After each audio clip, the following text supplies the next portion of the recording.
The first thing David Marks noticed about the alien's proposal was how totally absurd it sounded.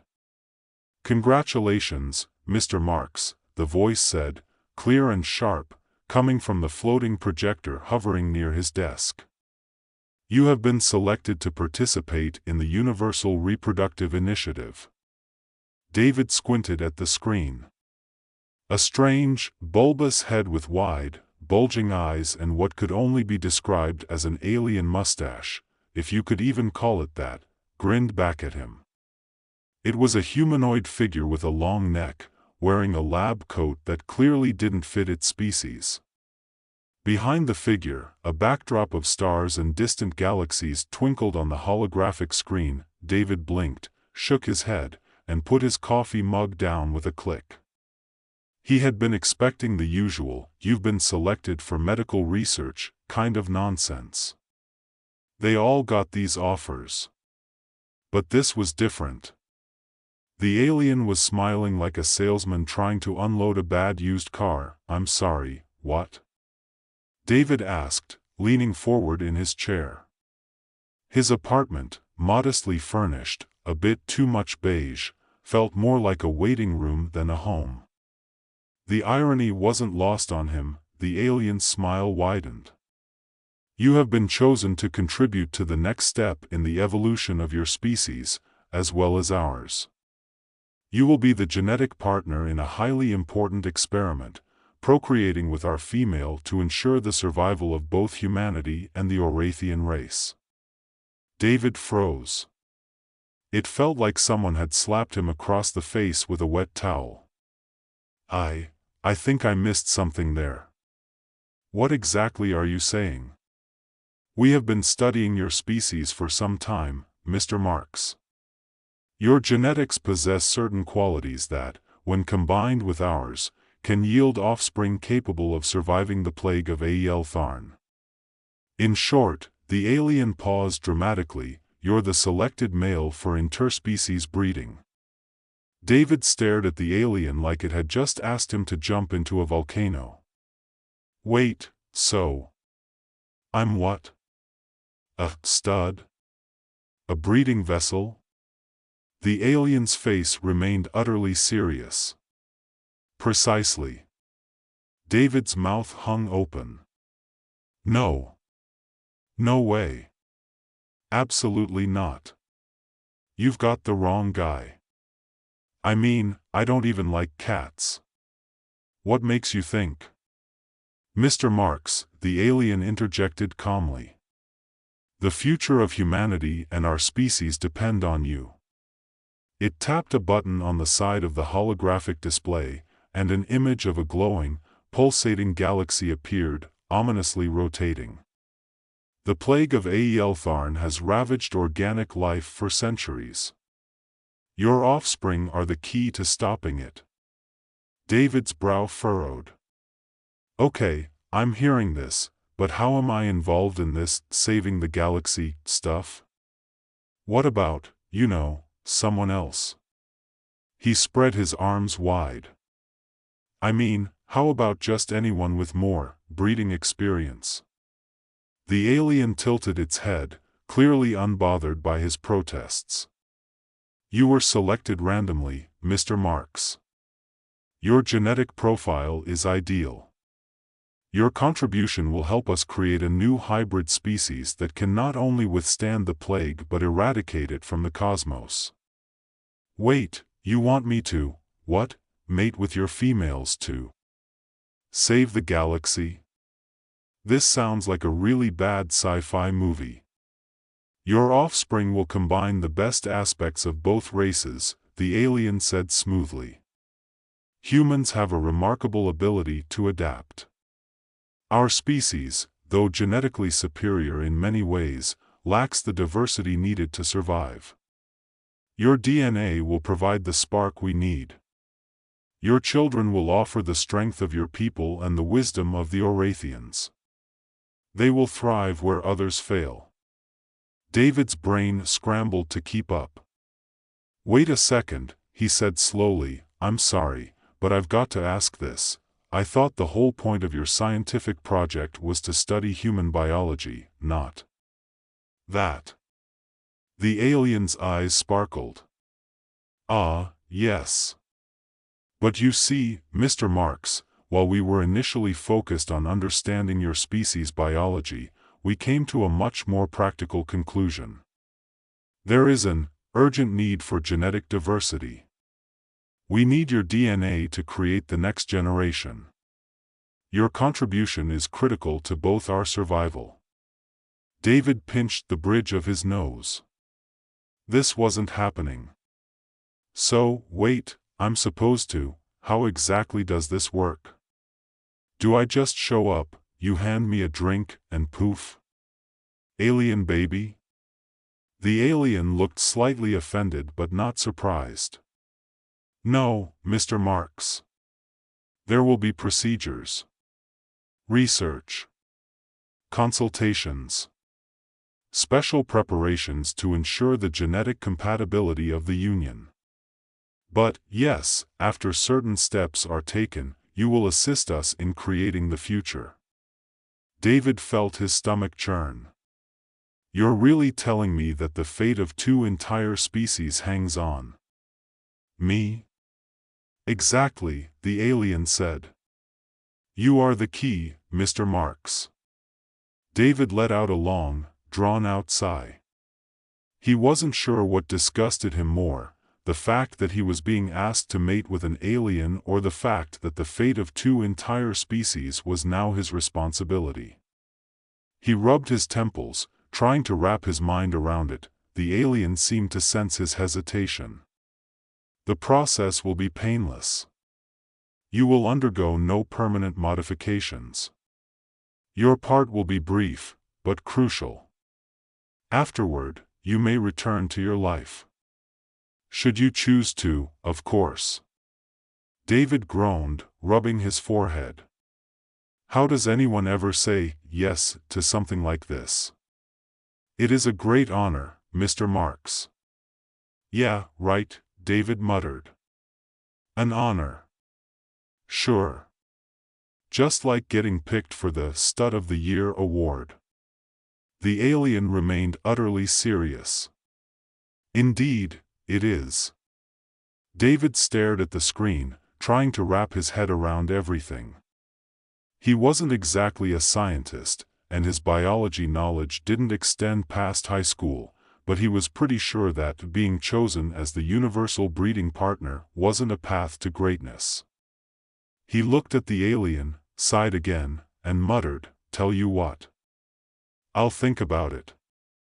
The alien paused, seemingly waiting for him to reconsider. You may take all the time you need, Mr. Marks. The fate of the galaxy rests in your hands. David blinked, looked down at his coffee mug, then back at the floating alien. Yeah, well, my coffee's gone cold now. I need to deal with that first. Afterward, I'll get back to you on saving the universe, okay? David didn't know how much time passed after the alien's hologram shut off. He stared at the empty space where the floating projection had been, his coffee long forgotten, now tepid and stale. The hum of the space station around him felt oddly muted, like the universe itself was waiting for him to make some kind of decision. Which, of course, he didn't want to make. Fate of the galaxy, my ass, he muttered under his breath.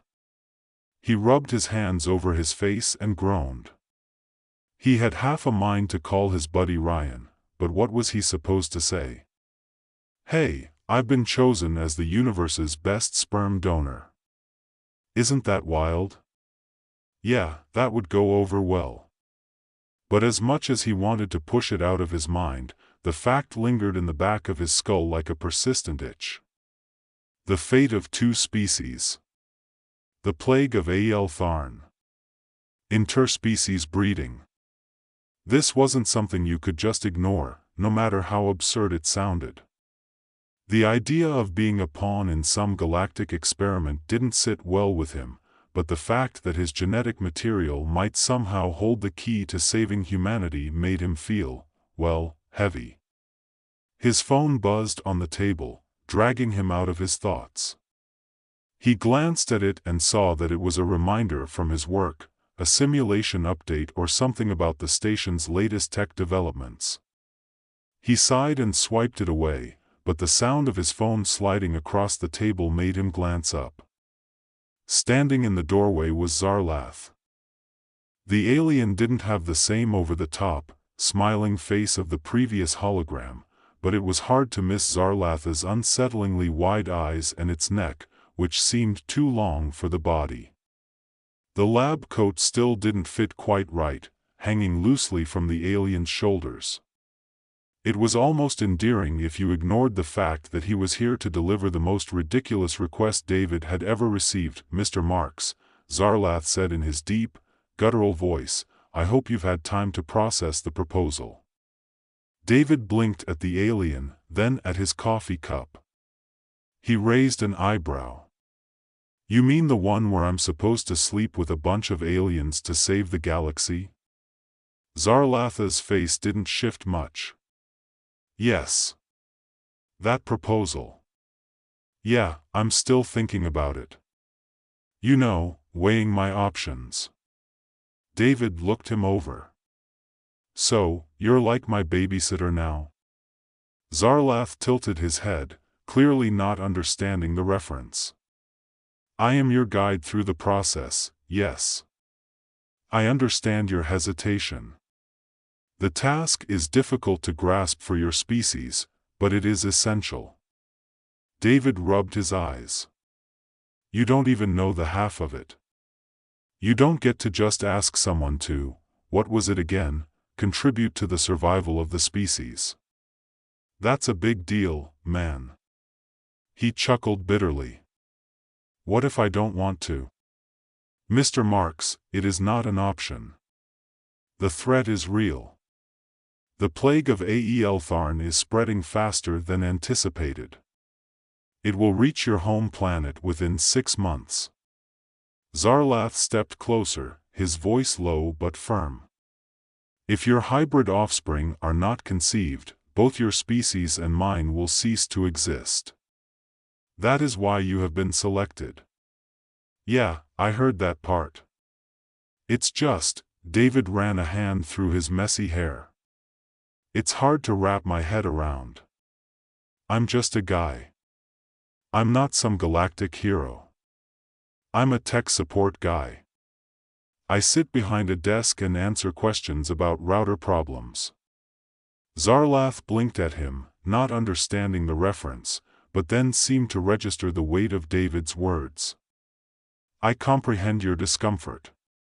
But you must understand, Mr. Marks, that your role is vital.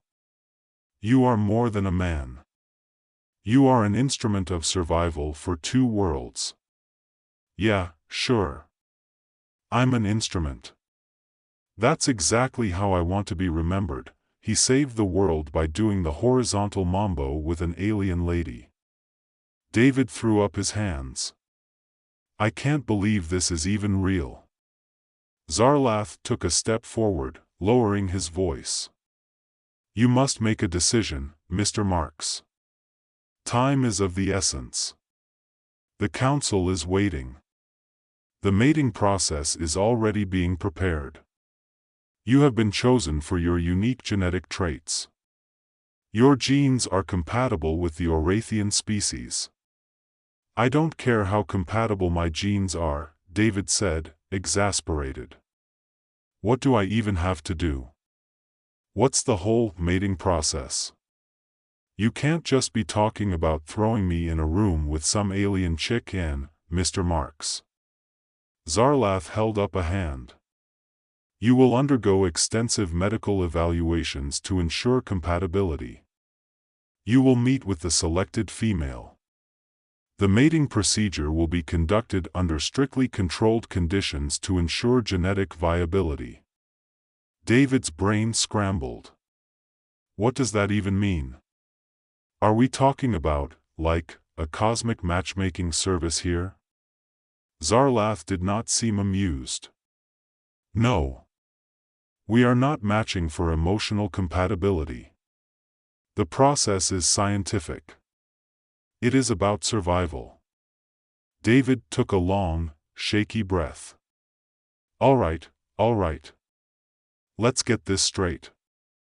I'm going to meet this alien lady, get medically examined, and then, what? We just make babies. He rubbed his eyes again. This is way too much.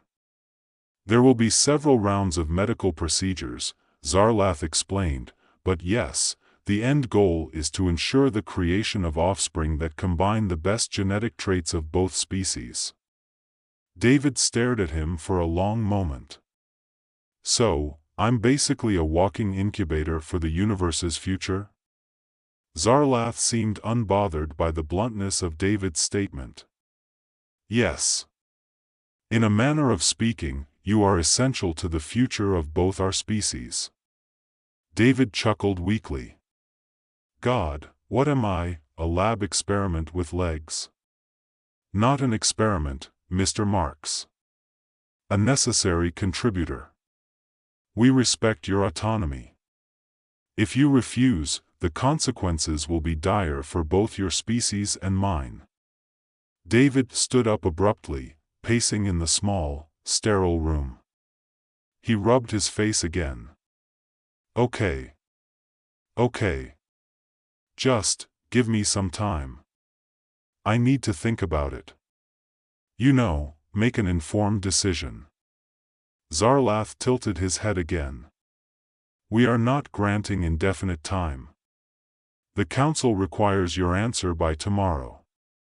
The mating process must begin soon. Your selection was made for a reason. David held his hands up in defeat. All right. Fine. Tomorrow it is. But I swear to God, if there's even one alien with 3 eyes and a tentacle for a tongue, I'm out. Zarlath gave a solemn nod. Understood. We will prepare for the procedure. You may rest until then. David's head was swimming as the alien left, and the door hissed shut behind him. He stood there, motionless for a moment, the absurdity of the situation crashing down on him. There was no escaping this now. The council needed him. The fate of 2 species rested on his shoulders. And somehow, he was supposed to save the galaxy by being a sperm donor. He rubbed his temples. Maybe there was something in the fridge that could help him process this madness, like a 6-pack of beer or something stronger. One thing was for sure, he was going to need it. The world wasn't quite sure what to make of the alien ship that hovered over Times Square. It wasn't ominous. It wasn't awe-inspiring. It wasn't even that weird. It was, frankly, kind of goofy. A giant inflatable rubber ducky, glowing an iridescent purple, floating like a party balloon caught in a gust of wind, with a few neon-lit antennas bobbing up and down, like a tourist's attempt at being futuristic. A crowd of New Yorkers, jaded, skeptical, and mostly just wanting their coffee, stared up at it in puzzled silence. Then the first alien appeared. A small hatch opened in the side of the rubber duck ship.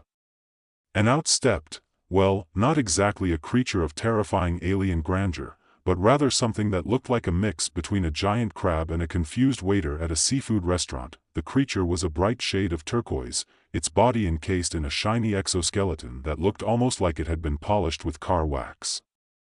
It wore a sash emblazoned with something that vaguely resembled the letters GCB, in a font that screamed, "We got this from a surplus store on Mars." Its eyes were large and bulbous, shifting rapidly between the crowd, and its mouth was an unsettling mix of too many pincers and too little expression.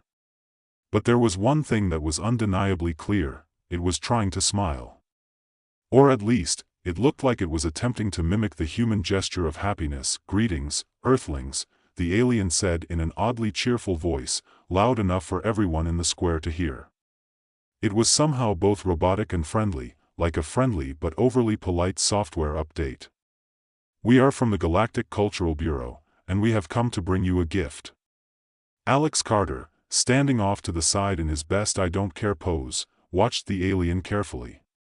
A smile tugged at his lips, not out of amusement, but because he had already called dibs on the alien interview. He pulled out his phone to snap a few pictures. The selfies would write themselves. New York needed a feel-good alien story anyway, something to make the city look less like a scene from Mad Max and more like the set of Star Trek. A group of tourists began to cheer. The alien smile grew wider, or at least, it looked like it did. Fear not, the alien continued, as if reading the mood of the crowd perfectly. We come in peace. And also in a state of intergalactic cultural diplomacy. The word diplomacy made Alex roll his eyes. He had no time for whatever vague buzzword the aliens had invented to justify why they were here. He was already imagining the headline, "Aliens Land, promised to teach us how to get along." Alex had covered all kinds of cultural nonsense in his day, clothing lines inspired by indigenous patterns, trendy street food fusion experiments, and even a "peace through organic quinoa bowls" initiative. But this was something different. This was the real deal. The alien, the one Alex later found out was named Lipa, continued. We come to Earth with an ancient and sacred tradition we wish to share with you. It is called Seed Horse Flow. The crowd went quiet. Someone snickered. A baby started crying. Alex tilted his head, curiosity finally piqued.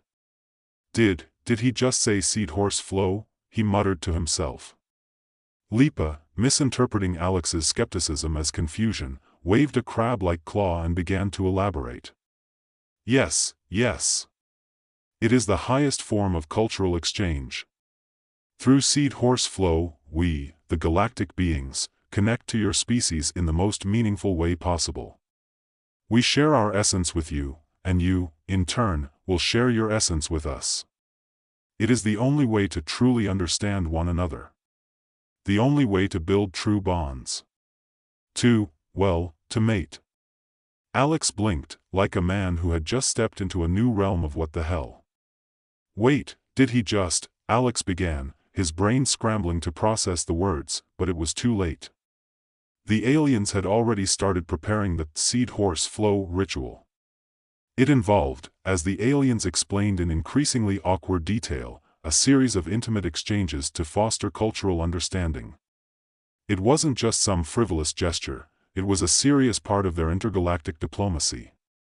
To the aliens, physical intimacy was the most sacred act of cultural exchange, the method by which species learned each other's deepest truths. Alex's phone dropped from his hand. He didn't remember much of the next few minutes. He was too busy trying to wrap his head around the idea that an entire species was trying to get Earthlings to engage in what sounded like some sort of intergalactic orgy. This wasn't contact with aliens. This was contact with aliens you definitely don't want to make out with. For a brief second, Alex thought about leaving, just walking off and going back to his apartment, maybe take a nap, pretend none of this was happening. But then, the media swarmed.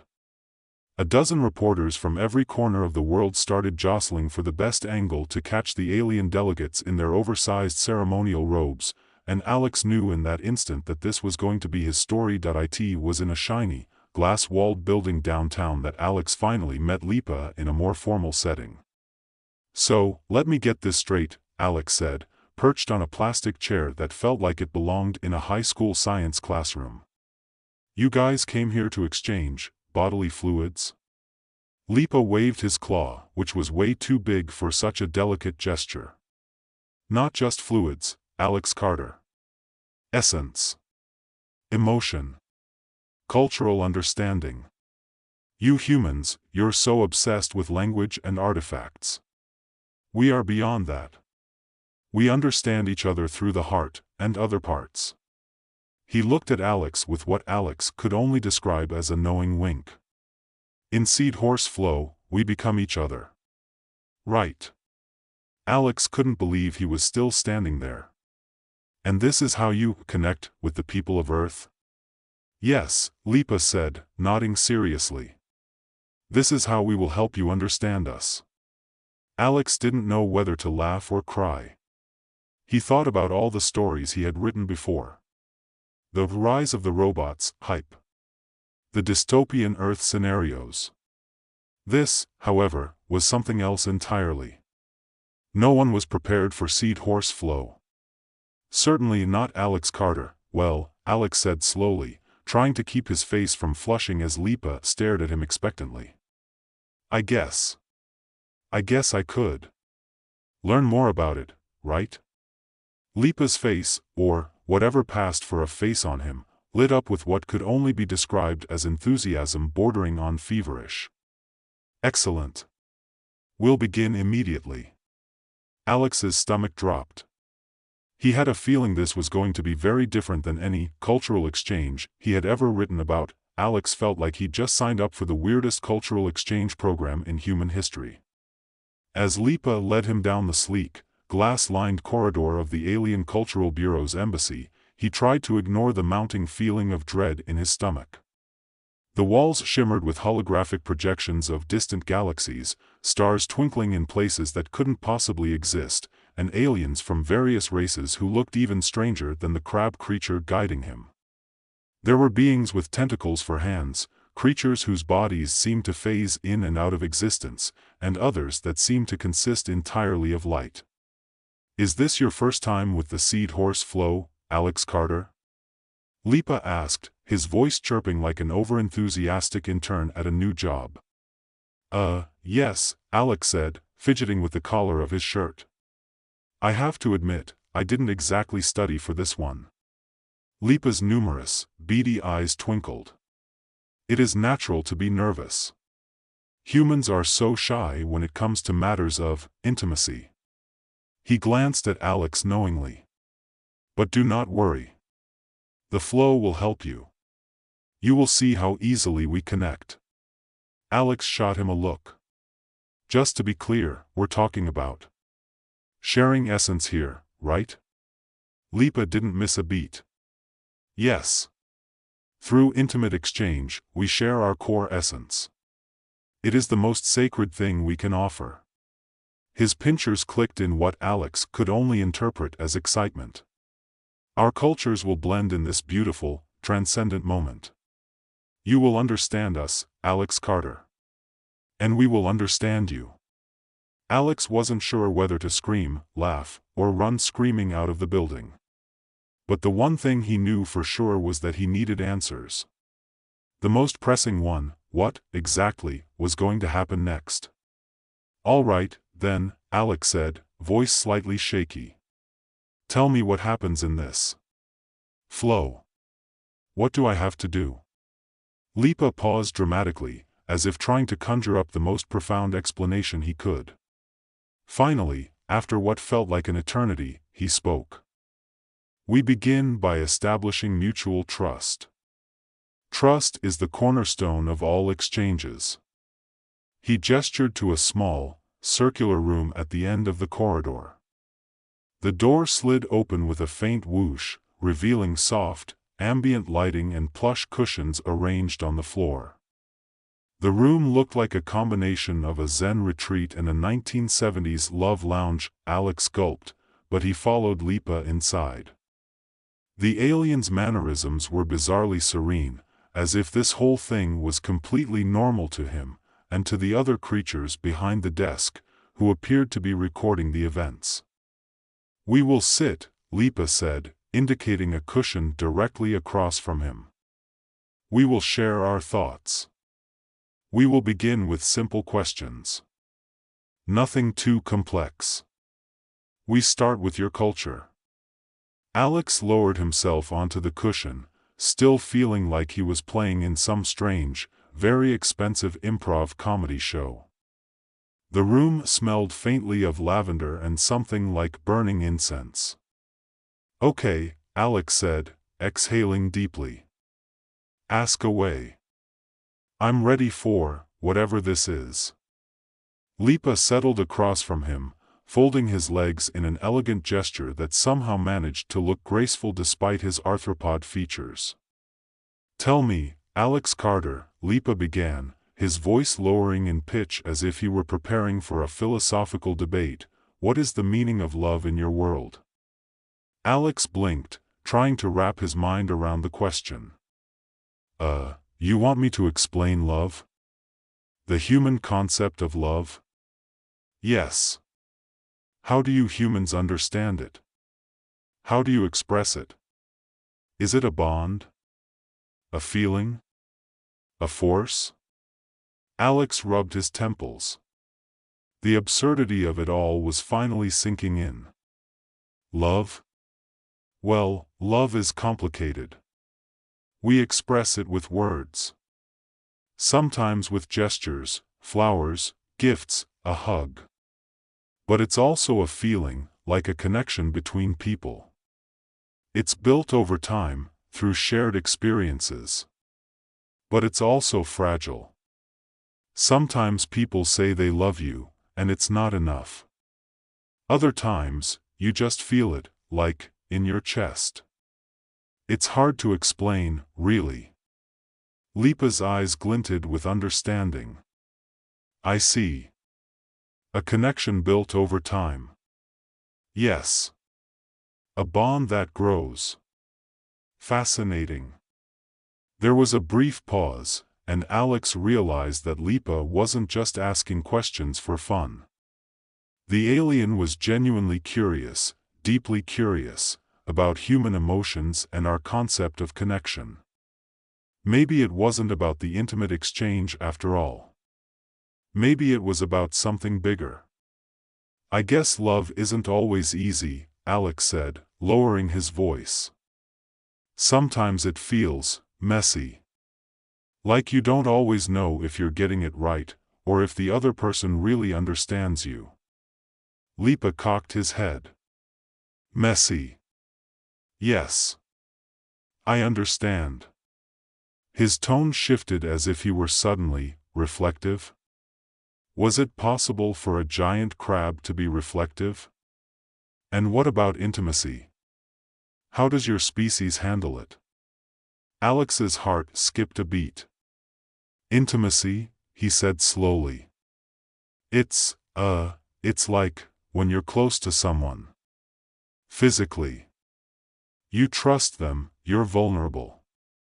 It's an emotional thing, but also, yeah, physical, too. But it's more than just that. It's about connection. Lipa sat in silence for a moment. His claws twitched. We do not share the same rituals, but the essence of connection, this is what binds us. It is more than physical union. It is an exchange of worlds. It is truth. Alex could feel the weight of the words hanging in the air. Was Lipa really that far off from human conceptions of intimacy? Or was he just saying what he thought Alex wanted to hear? So, in your culture, you believe that physical connection is the only way to truly understand another species? Alex asked, trying to keep his tone level. Lipa's expression softened. It is the most direct way. But it is not the only way. We also listen. We observe. We watch. Alex said. He didn't know how to respond to that, but it didn't seem like Lipa was done yet, so, Lipa continued, we will now begin. We will share our essence through the flow. But I will ask you, Alex Carter, to open your mind first. Let go of your human barriers. I know you humans fear this exchange, but it is only through this act that you will truly understand us. Alex's chest tightened.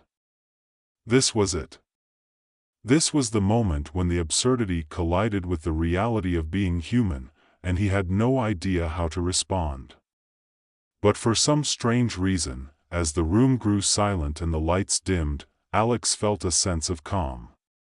He didn't know why, but in that moment, he realized something. Maybe it wasn't about the physical exchange at all. Maybe the exchange was in how we understood each other. Maybe this was, in its weird, foreign way, a form of empathy. Lipa extended a claw toward him, not in a menacing way, but in a gesture of invitation. Are you ready? Alex stared at it for a long moment. This wasn't the kind of moment you could rush. He had no idea what was going to happen next, but he suddenly felt a sense of peace. He wasn't in control here. And that was, okay. Slowly, Alex placed his hand in Lipa's claw, the room filled with a strange energy, soft, warm, almost as if the air itself was charged with the emotions of both species.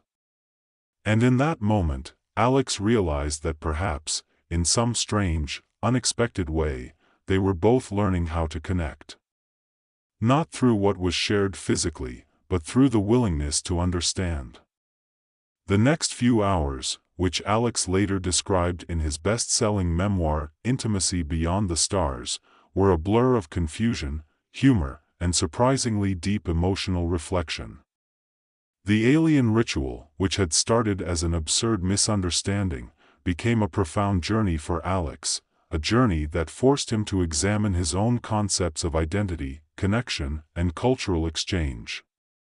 But when the cameras stopped rolling and the world's eyes shifted to another headline, Alex Carter walked away with something far more valuable than fame or a viral moment, a true understanding of what it means to share, to listen, and to embrace the beauty of cultural differences, and, surprisingly, that was enough.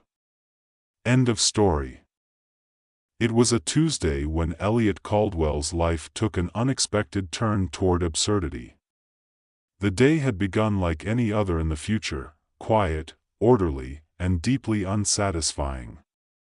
Elliot, 32 years old and a geneticist by trade, stared out of his office window at the sprawling, glass-dominated cityscape of New Boston.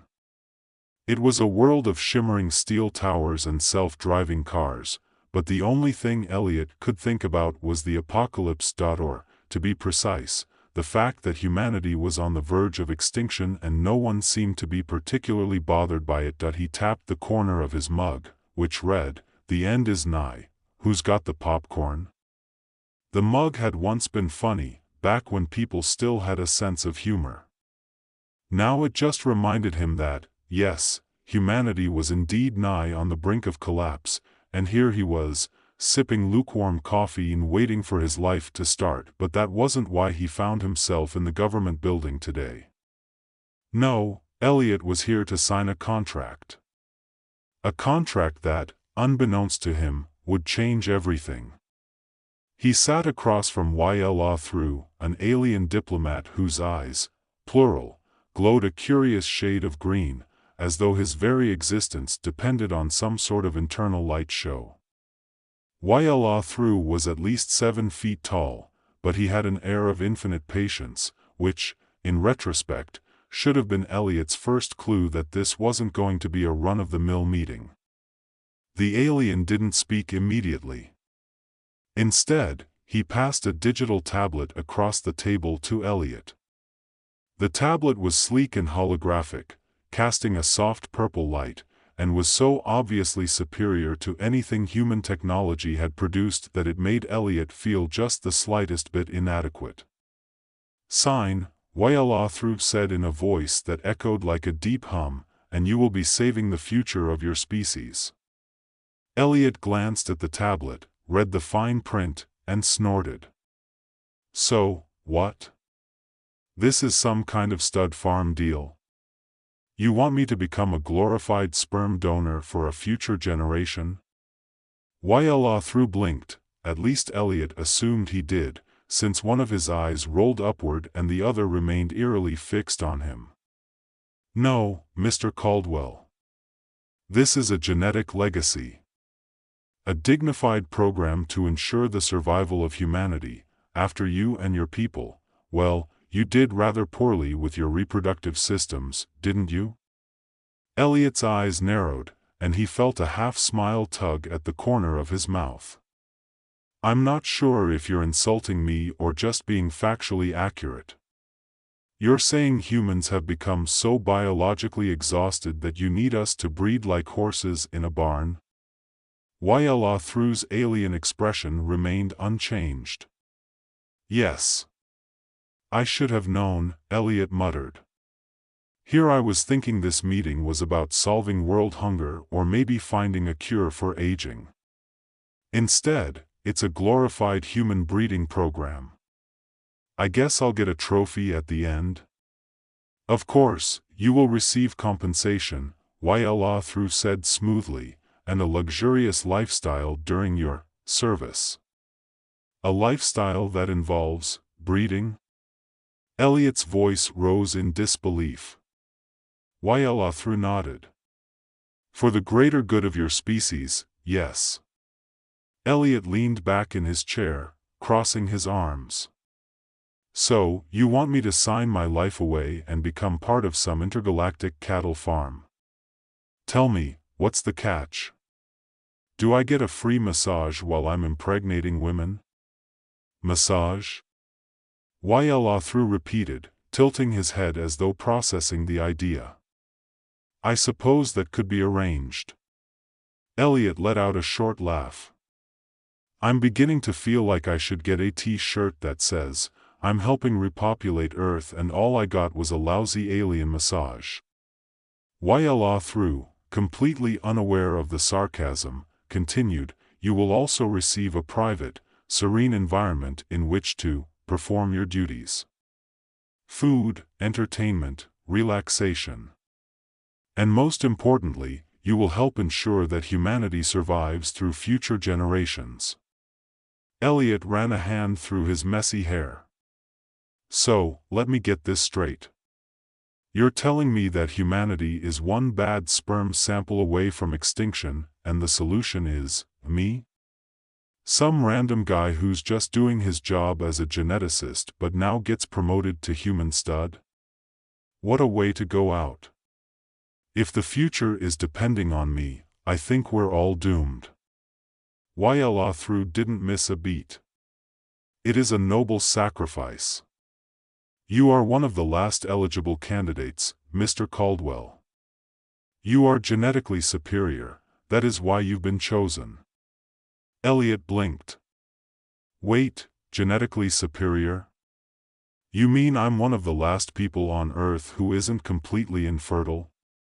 Precisely. Wait, you're telling me I'm your best shot? God help humanity, Elliot muttered. Then louder, to himself, well, I guess it's not every day you get called genetically superior by an alien. That's got to be worth something, right? Through didn't laugh. In fact, the alien stared at him, unblinking, his voice deepening as if to underline the seriousness of the situation. Mr. Caldwell, this is not a joke. Your species faces extinction. This is the only solution. Your sacrifice will ensure the survival of humankind. Elliot's laugh died in his throat. He set the tablet down, looking at the contract again, his thoughts running wild. The seated line, the program the Thillen had developed, sounded more like something from a dystopian novel than reality. And yet, here he was. He rubbed his eyes, looking up at Through. What happens to the women? Ah, yes. The human females selected for the program will also play a vital role in ensuring the future of the species. They will provide the necessary genetic material. Provide? Elliot echoed. Oh, that's a nice way of saying become breeding partners. Through blinked, seemingly unfazed. Yes, indeed. Elliot stood up abruptly, pacing the room. The absurdity of it all was like something out of a bad dream. Here he was, about to sign a contract that would change his life, and the fate of humanity, forever. He looked at the tablet one last time, the glowing text offering the most ridiculous and convoluted terms imaginable: wealth, comfort, and genetic responsibility. He felt a weird mix of terror and amusement. Well, he said finally, turning back to the alien. I guess the future of the world is in my hands, or, I guess, my other hand. He gestured vaguely toward his crotch. Yla through nodded solemnly. That is correct. Elliot let out a long, exasperated sigh. I can't believe this is my life. Well, Mr. Caldwell, you've been chosen. You may now sign the contract. The alien's calm, soothing voice was at odds with the insane situation, but the gravity of the moment hit Elliot like a ton of bricks. It wasn't just about him anymore. It was about a future he never asked for, but one he was now responsible for. He reached forward and signed the contract. Elliot's hand hovered over the contract for a moment longer than he expected, as though something in the finality of the action had caught him off guard. His fingers were almost numb, and for a brief moment, the absurdity of the situation seemed to fade, leaving only the weight of the decision. A legacy, a future, humankind's very survival depending on whether or not he could make the ultimate sacrifice, his dignity, Mr. Caldwell? Yla Thru's voice was patient, disarmingly calm. We do not have all day. Elliot sighed, more to himself than to the alien. Yeah, he muttered. He signed the contract. The screen on the tablet blinked with a soft green light, confirming the transaction. A series of texts scrolled up, each one outlining the perks of being a seated line candidate in greater detail. Elliot didn't bother reading it all. The final line, though, caught his attention. By signing this agreement, you acknowledge that your participation in the seated line program is irrevocable, and you consent to the necessary biological procedures, including but not limited to genetic extraction, insemination cycles, and permanent residence within the designated seed facility for the duration of your term of service. Welcome to the future of humanity, Mr. Caldwell, Yla Thru said with what might have been a slight smile, or at least an attempt at one. We will transport you to your designated seed facility immediately. Great, Elliot muttered, already picturing himself locked away in some sterile, state-of-the-art breeding pen. I feel so important. Without another word, the alien snapped his fingers. The room around them shimmered, and the walls blurred, as though the reality itself was bending. Before Elliot could react, the floor vanished, and his stomach dropped as though he'd just plummeted into a void. Then, without warning, he felt the familiar sensation of gravity pulling him down into something soft that he landed in what looked like an upscale hotel lobby. The walls were a cool shade of white and metallic silver, and the air smelled faintly of lavender and ozone. An overly cheerful robotic receptionist with an impossibly wide smile greeted him. Welcome to the seed facility, Mr. Caldwell. We hope you enjoy your stay. The facility itself was almost comically luxurious. As far as Elliot could tell, this was supposed to be a reward for his sacrifice: plush furniture, a view of a virtual skyline stretching out over a glassy, artificial ocean, and every possible amenity. A room that would have been the envy of the wealthiest elites on Earth. Yeah, he muttered to himself, eyeing the spotless interior with increasing disbelief. They've really gone all out to turn me into a human sperm bank. Too bad I don't get a say in the matter. He was led down a pristine hallway by a soft-spoken assistant bot that informed him, enthusiastically, as if reading off a corporate brochure, that his stay at the seed facility would consist of routine biological optimization, preparation for reproductive cycles, and leisure activities designed to ensure peak genetic output. In other words, he was a walking incubator, and this was his gilded cage. His assigned quarters were luxurious, as expected, a king-sized bed that seemed far too large for one person, a minibar stocked with an assortment of international delicacies, and a wall-mounted holographic screen for entertainment. Everything screamed comfort, but it also screamed isolation. His entire existence now reduced to something biological, mechanical. He wondered if, after the initial excitement, he would eventually start to feel like a lab rat. If this was the future of humanity, he wasn't sure he wanted any part of it. The assistant bot, oblivious to Elliot's growing discomfort, handed him a pamphlet. "This is your schedule for the next 3 weeks, Mr. Caldwell. During this time, you will meet with your assigned partner, undergo genetic analysis, and prepare for your first reproductive cycle. Please review the information, and feel free to request any amenities." Elliot took the pamphlet, and his eyes scanned the bullet points. Week 1-2, Orientation, Genetic Optimization, Initial Pairing with Female Candidate. Week 3, First Reproductive Cycle, Rest Period, Follow-up Genetic Enhancement. He couldn't help but let out a short laugh, despite the dark undertones. Genetic Optimization. First Reproductive Cycle. It was like being prepared for a marathon, except the prize wasn't a medal, it was the survival of the species. As the bot prattled on about pre-cycle supplements and psychological adjustments to ensure a positive breeding experience, Elliot stopped listening.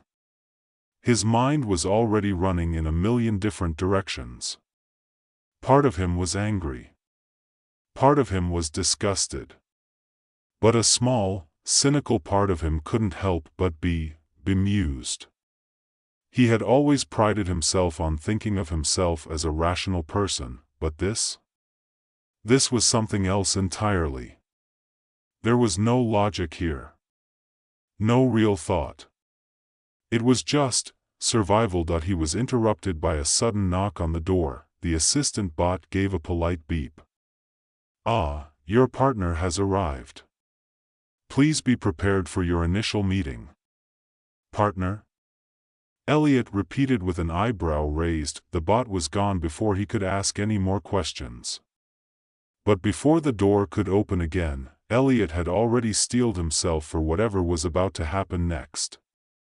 He knew, in some twisted way, that this wasn't about to be a romance. He was here to breed, and the rest was just window dressing. The door slid open. Standing there, looking slightly nervous but composed, was a woman in her mid-20s. She was tall, blonde, and looked as though she'd stepped out of an old advertisement for some utopian vision of the future. Perfect skin, perfect posture, perfect everything. She looked out of place. Her eyes met his, and there was a flicker of recognition in them, though neither of them said anything for a moment. Then, finally, she spoke. "You're Mr. Caldwell, right?" Elliot gave a half-hearted smile, leaning against the doorway. "Yeah, that's me." "And you are?" "Elena," she said simply, offering a small, tight smile that didn't quite reach her eyes. "I'm your partner for the program.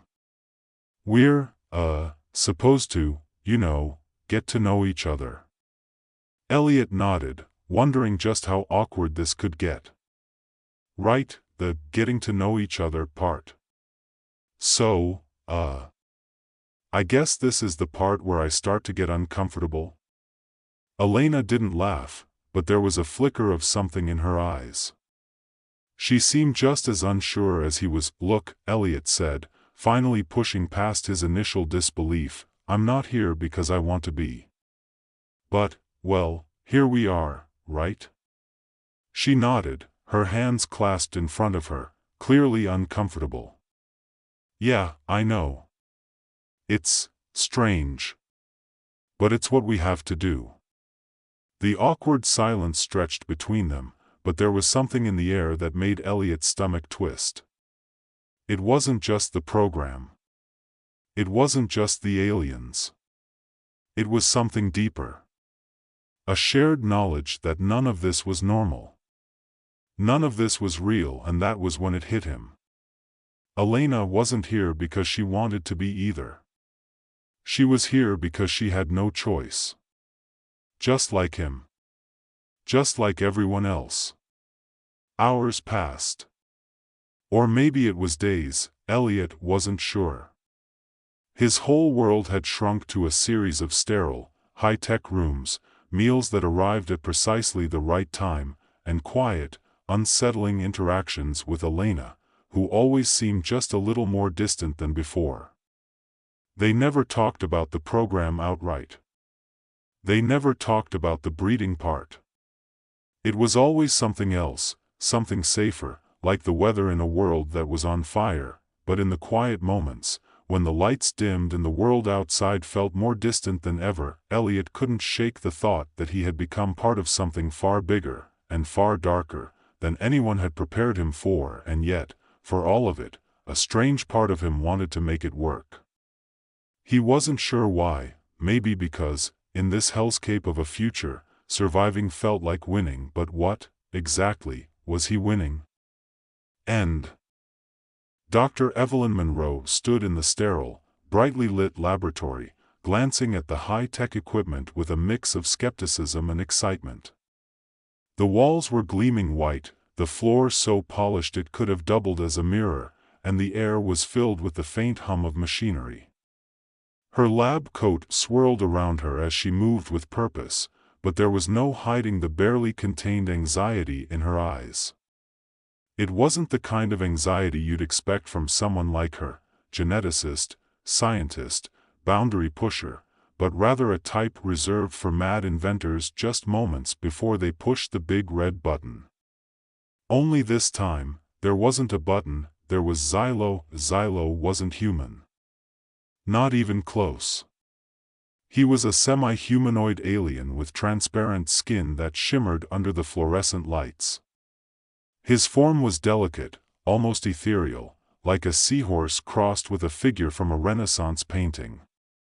He stood beside a cylindrical chamber filled with swirling bioluminescent liquids, surrounded by alien equipment that Evelyn still didn't fully understand.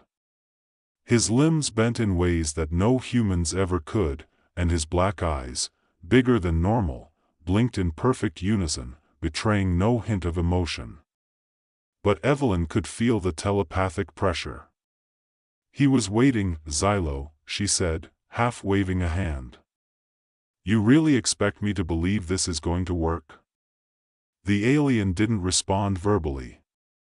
Instead, Evelyn felt a gentle prod at the back of her mind, as though Xylo were nudging her thoughts like a child with a toy. She sighed and rubbed her temple. Come on, you're not seriously telling me that this, she motioned to the pulsing mass of bioengineering in the tank, is going to turn into something that transcends every biological boundary? Something that'll become more than either human or alien? Xylo's voice, a soft hum in her mind, replied. Yes, Dr. Monroe. This is the next step. The genexus will evolve beyond your limitations. She snorted, muttering to herself. And here I thought we were just splicing a few DNA strands to see if you could survive Earth's gravity. Maybe fix a few issues with cancer, something simple. Not, whatever this is. Xylo's telepathic presence prickled her thoughts again, this time with what she could only interpret as amusement. In time, you will understand. We are merely laying the groundwork for an existence beyond the stars. Evelyn couldn't help but smile. Right. Sure. And by the way, alien overlords didn't really top my job description when I signed up for this. Xylo's response was a deep, resonating laugh, one that seemed to vibrate not just through the room but inside her chest. It felt like the Haida species was laughing with her, or at her. Evelyn wasn't sure. Do not worry, Dr. Monroe. You will see. She turned back to the tank, a mix of dread and curiosity swirling in her stomach. The genexus, the name they'd given to this hybrid life form, a combination of human and Haida DNA, had been developing for months. The preliminary results were astonishing: unprecedented adaptability, resilience to diseases, and the ability to absorb and integrate new genetic information at an exponential rate. Evelyn was proud of the work they'd done, even if it had felt like a wild ride from the beginning. But now it felt like they were on the precipice of something much, much bigger. Too big. Her hands shook as she adjusted the controls on the display. She had to be sure everything was in place. There was no turning back. "Ready?" she asked, glancing at Xylo. His head bobbed slightly in what she assumed was agreement.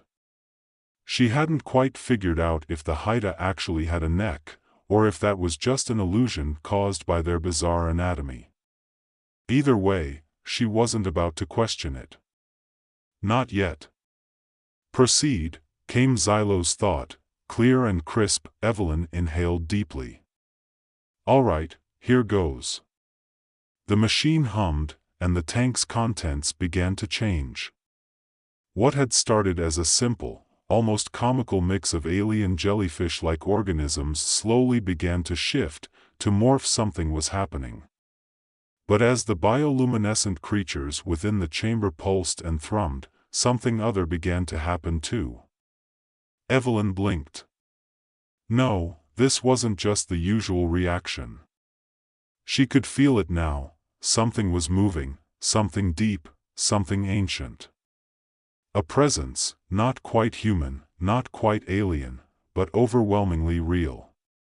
And suddenly, the creatures in the tank didn't look like creatures at all. They were more. "Xylo, this wasn't part of the plan," she whispered, her voice tight. "What did we really just create?" The air in the room thickened. Evelyn's pulse quickened. "You've done it," Xylo said, his voice reaching her mind with a tone she couldn't decipher.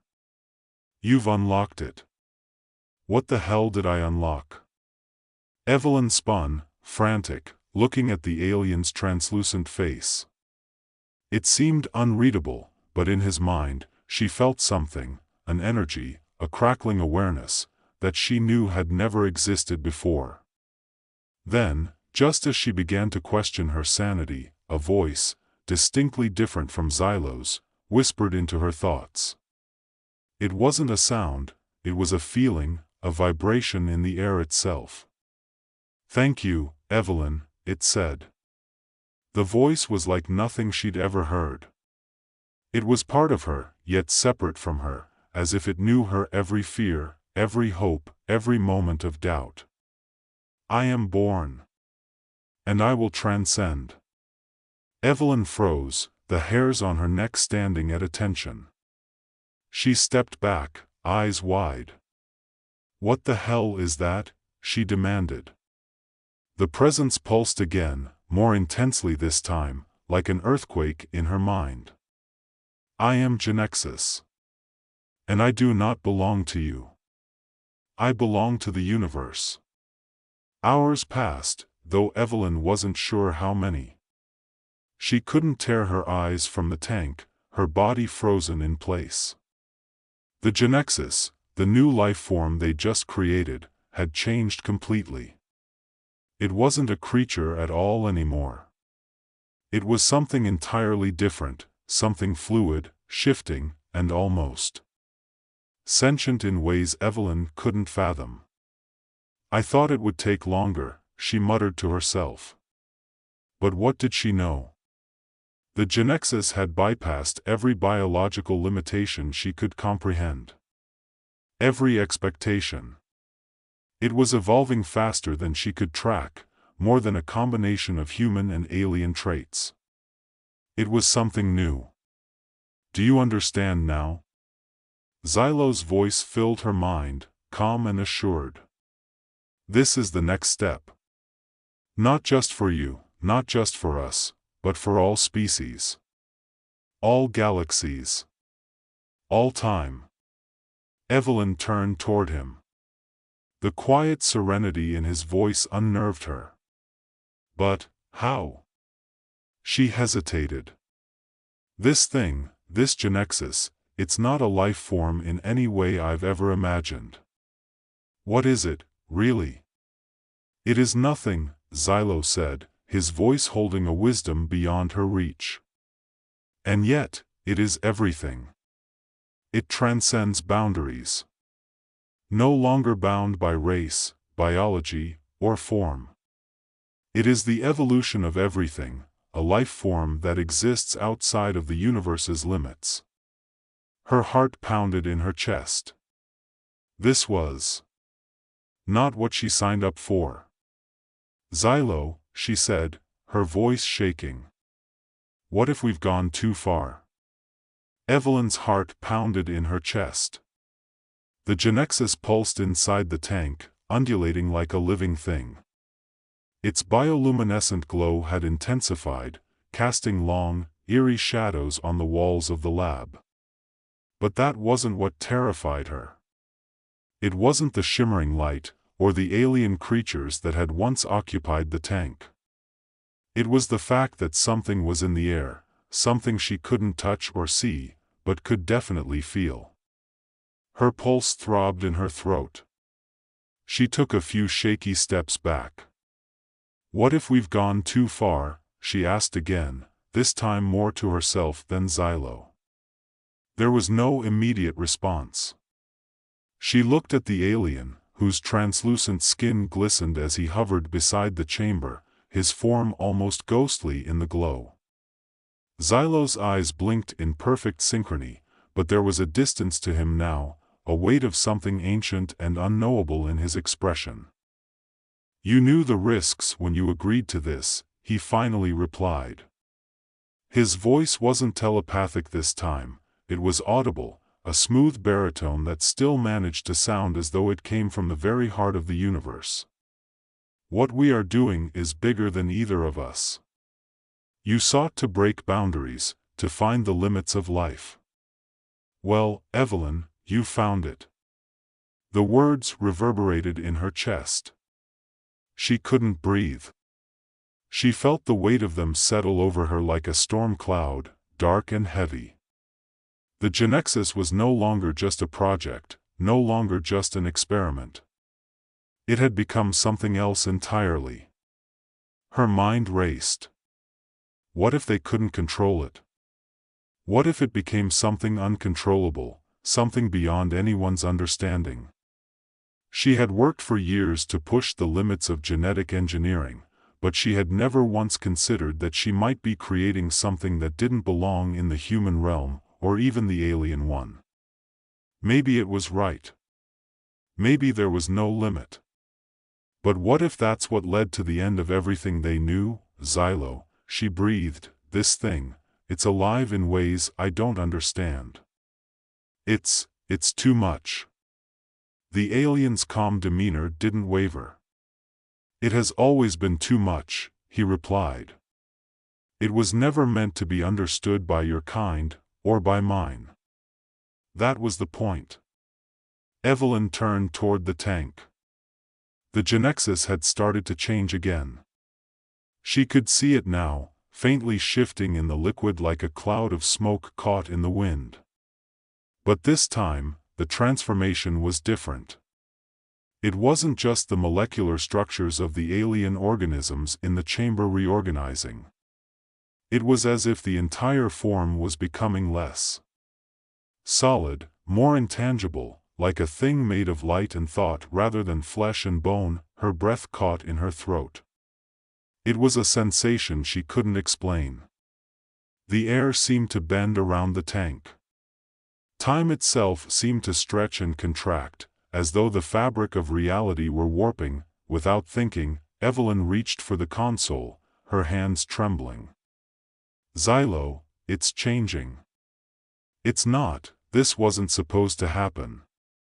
We were supposed to create a better version of, you were supposed to break the boundaries, Xylo interrupted. This is the result.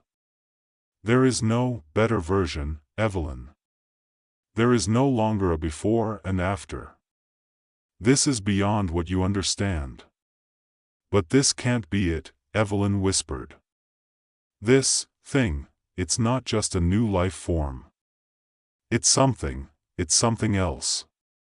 It is, Xylo said softly. His voice held an almost mournful tone. It is beyond even my understanding.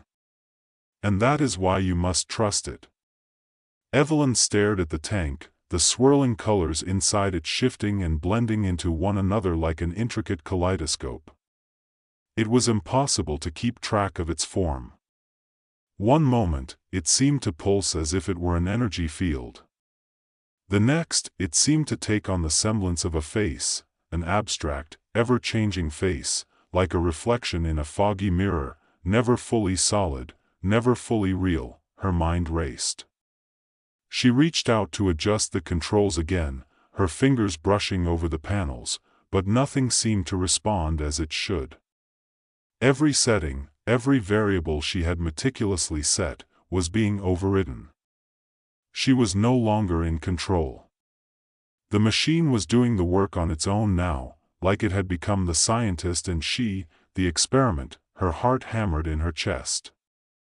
Xylo, what's happening to it? What is it? Xylo was silent for a long moment, then his voice came, distant. It is becoming everything it was meant to be. It transcends biological and existential limits, Evelyn. It is the transcendence.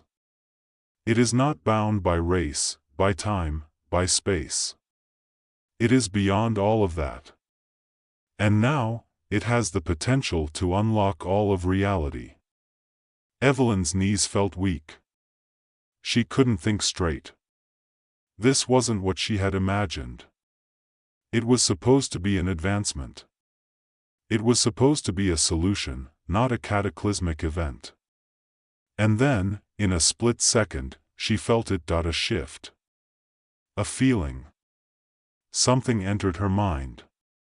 But not like Xylo's presence. This was different. It wasn't just a voice, it was an entire consciousness, stretching and expanding inside her thoughts, probing every corner of her mind.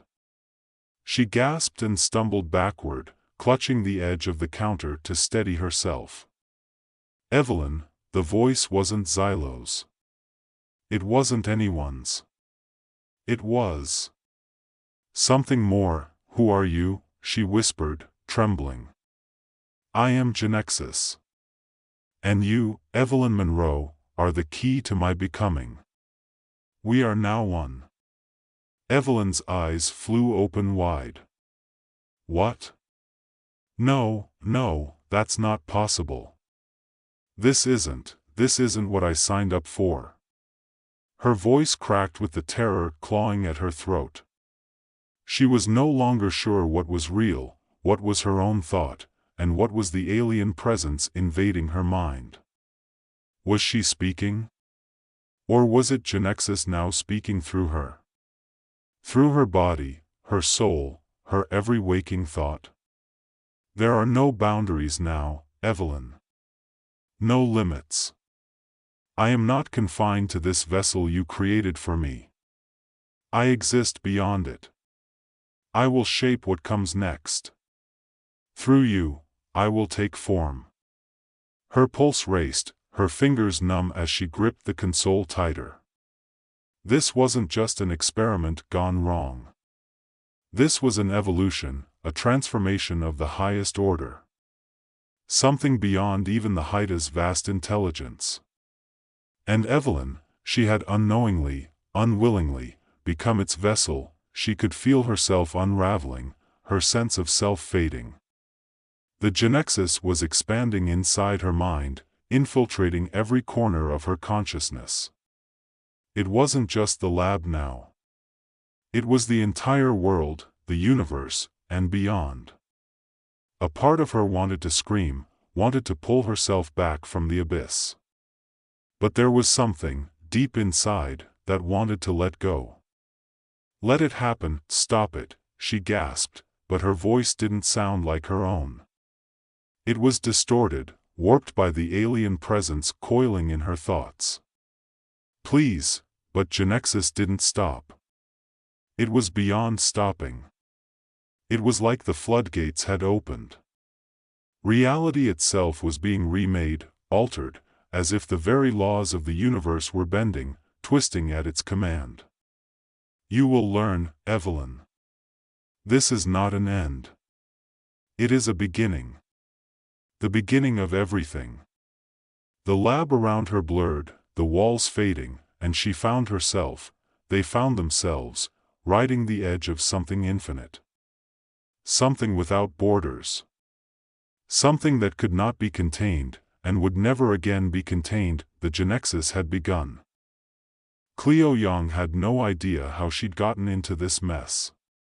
1 minute, she was enjoying an overpriced oat milk latte at a cafe in the New York of 2065, complete with a sky that looked like it had been painted by a colorblind artist, and the next, she was being told to strip down and get in the genetic reconfiguration chamber. "Excuse me?"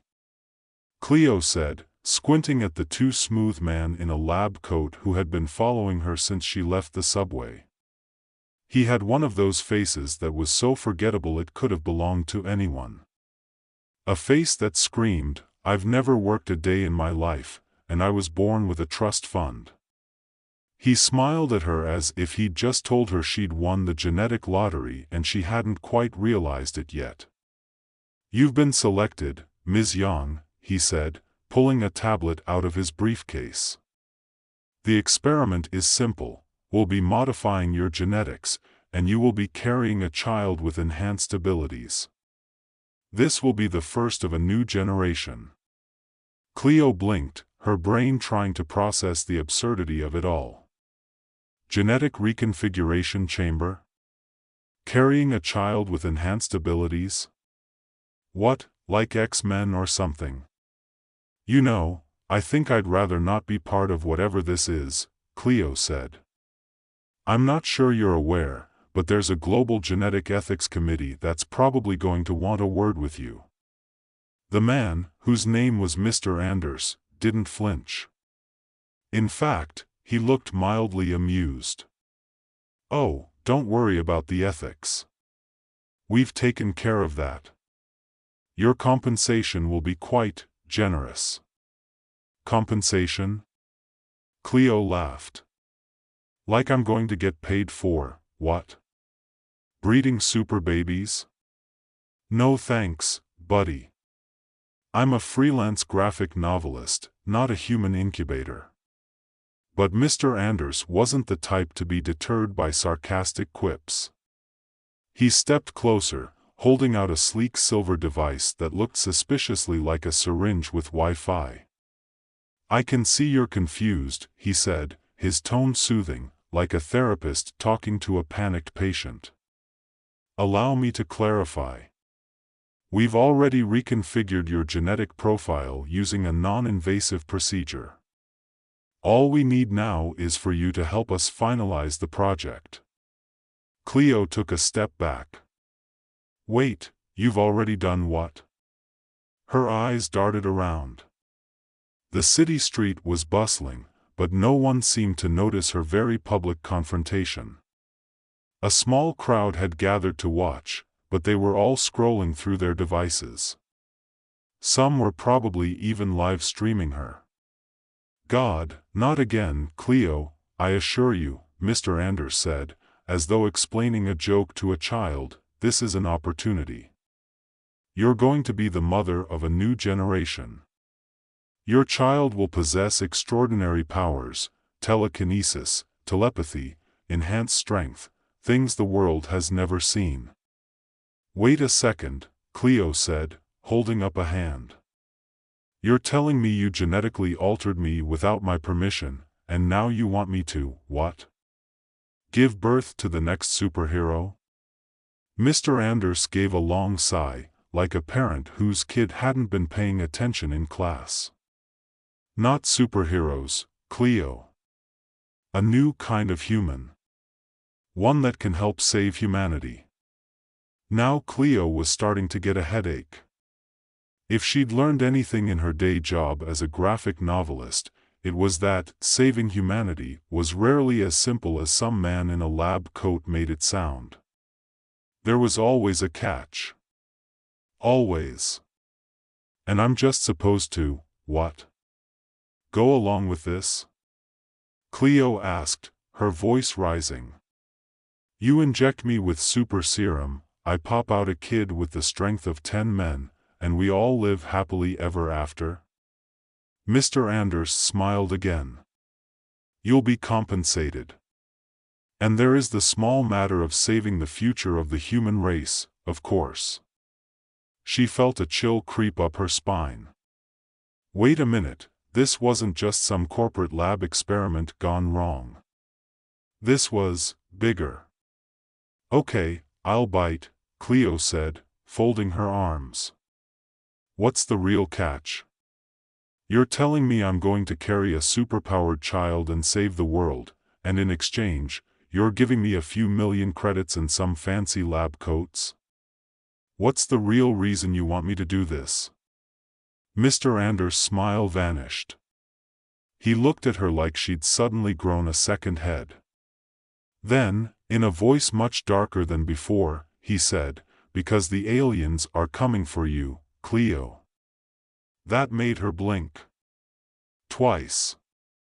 Aliens? Yes, he said, nodding grimly. And they're after your child. You see, the Virex, the alien species we've been tracking for the last 30 years, want to breed with humanity's most powerful genetic specimens. They've already wiped out most of Earth's defenses. Your child could be the key to stopping them. Cleo was pretty sure she was going to faint, or at least pass out from the sheer absurdity of it all. Instead, she did what any sensible person would do in her position. She laughed. Aliens? Really? You expect me to believe that? Look, buddy, I know I haven't updated my social media since the whole AI-powered marriage counselor debacle, but this is taking things a little far. She turned away, waving a hand dismissively. And if you think I'm going to carry some alien baby to save the world, you're out of your mind. Cleo, please, he said, his tone insistent now. I understand your hesitation. But there's no time. You have no idea what you're up against. The Virex are on their way. Yeah, I get it. Aliens. The Virex. No time. Save the world. But I'm not in the market for a superpowered fetus. Call me crazy, but, before she could finish her sentence, the ground beneath her feet trembled. A strange, high-pitched sound filled the air, like the hum of a distant engine, one that didn't belong in New York City. And then, just as suddenly as it had started, a ship, gleaming silver, shaped like a monstrous insect, dropped from the sky. It hovered a few feet above the street, blocking the view of the sun. People screamed, scattering in every direction. Cleo's mouth went dry. Looks like they're here, Mr. Anders said, his voice no longer calm. Get in the chamber. Now.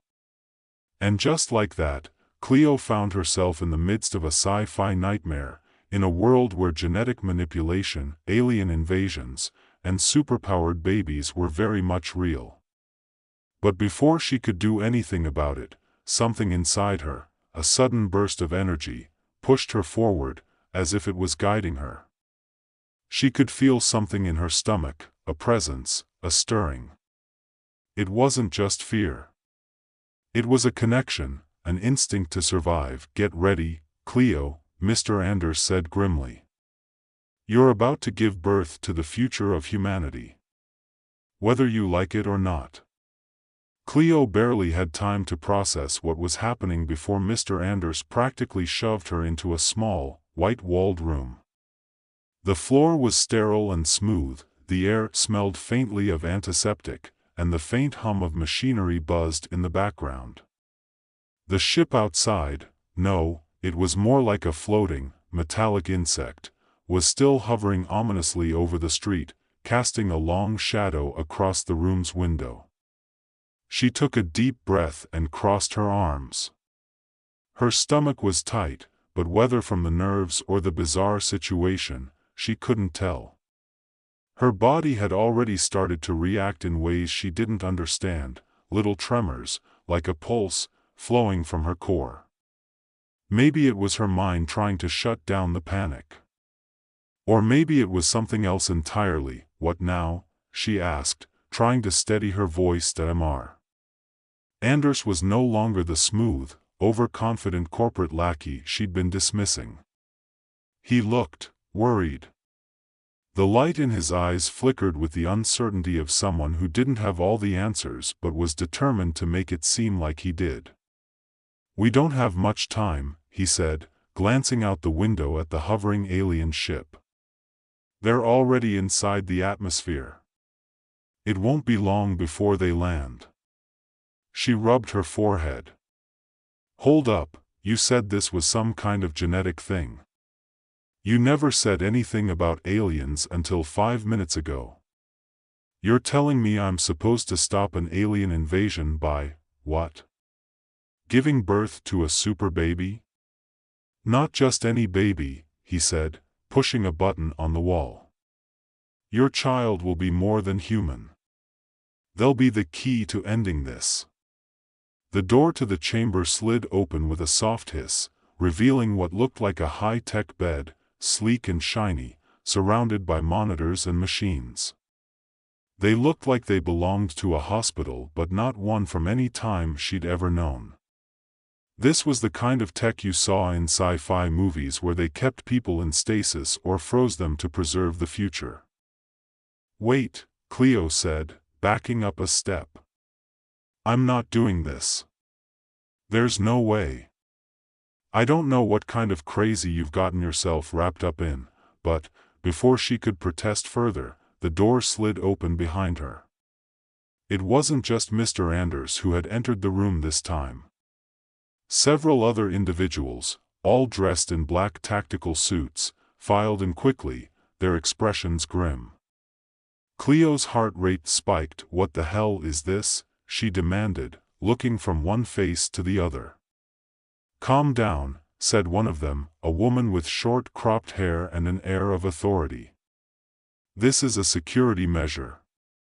The Virex don't care about your objections." Cleo's eyebrows shot up. "The Virex? You mean to tell me this is some kind of survivalist breeding program?" "They don't care about breeding," the woman replied. "The Virex are a dying species. They need your child to evolve. They need your genes. They'll stop at nothing to get it." Cleo opened her mouth, but no words came out. Her mind was reeling. She was standing in some weird, sterile lab with a group of people who'd already made decisions for her, decisions that were apparently life-altering, and none of it made sense. "This isn't just some super baby program," she said slowly, as if testing the words in her mouth. "You're talking about altering humanity's future." She shook her head. "But you're asking me to what? Go through some experimental procedure, get pregnant, and hand over a child that might end up becoming a weapon? The stakes are higher than you understand," the woman said, her tone sharp, but it was clear she was trying not to be too harsh. "If the Virex succeed, there won't be a future for anyone. Your child could tip the balance." Cleo felt like she was losing her grip on reality. She had spent years watching TV shows about alien invasions, reading comics about mutants and genetic warfare. But this? This wasn't fiction. This was happening. Right here. Right now. "I don't even know what the hell I'm supposed to do with all this," she muttered, half to herself. "You want me to just accept it? Sign up for the mother of all sci-fi experiments? We're giving you the chance to do something important," said Mr. Anders. "You don't have to like it, but you do have to accept that you have a role to play now. The Virex aren't going to stop until they have your child. They'll destroy everything to make it happen." Cleo stared at him, weighing her options. Or, rather, the lack of options. She didn't have the luxury of choice anymore. It wasn't like she had any say in the matter. They'd already altered her genetics. The child inside her was already being cultivated, whether she wanted it or not. So, what now? She asked, resigned. You want me to lie down and have my baby in this thing? Just pop it out and pray the Virex don't land on top of us first. Not exactly. The woman with short hair nodded to the bed. The process will trigger enhanced abilities in your genetic code. We've designed it to give your child, your offspring, the strength to survive. The intelligence to fight. And me? Cleo asked, her voice softer now. What about me? You've done all this to my body. What happens to me? Your body will adapt to the changes, but it won't be easy. There will be pain. The child will bond with you, and you'll both share the powers. But you'll also face new challenges. This transformation is irreversible. Cleo felt a chill settle in her gut. It wasn't the pain she was afraid of, it was the idea of losing herself. Her sense of control, her body, her life, everything was being restructured, reformed by forces she hadn't chosen. Before she could voice another question, the ground outside rumbled again. A low, unnatural growl vibrated through the air, like the world itself was shifting. The alien ship was closer now, closer than it had been just moments before. They're here, Mr. Anders said. His eyes darted toward the monitors that were now flashing with signals. We need to move. Now. The woman with the short hair turned to Cleo, her expression hardening. We're going to make sure you're protected. Don't worry about the rest. We've got the technology. But you need to make sure the child survives. That's the key. Cleo was on the edge of losing her grip. She had to focus, had to do something. She couldn't afford to keep second-guessing herself. I'm not just going to sit here and wait, she said, her voice tightening. There's got to be a way to fight back. Some way to take control. Control? The woman smiled grimly. You don't get to control the future, Cleo. You only get to live through it. Cleo shook her head, anger and confusion bubbling up inside her. She hadn't asked for this. None of it. But the reality was right in front of her, she was going to have to face it. The world was changing, and whether she liked it or not, she was at the center of it all. She stepped toward the bed, her hand hovering over the cold metal. Her body was already beginning to react to the genetic alterations, something inside her was awakening. A connection. The child was part of her now. She could feel it. The stirrings. The power. In a strange, almost surreal way, Cleo knew she had no choice. She had to see this through. Not just for her, but for everyone. And as the ground shook again with the incoming threat of the Virex, she made her choice that it wasn't about what she wanted anymore. It was about survival.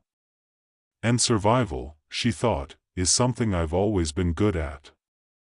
The bed hummed beneath her as she lay down, the cold metallic surface pressing against her back. The screens flickered to life, buzzing with life.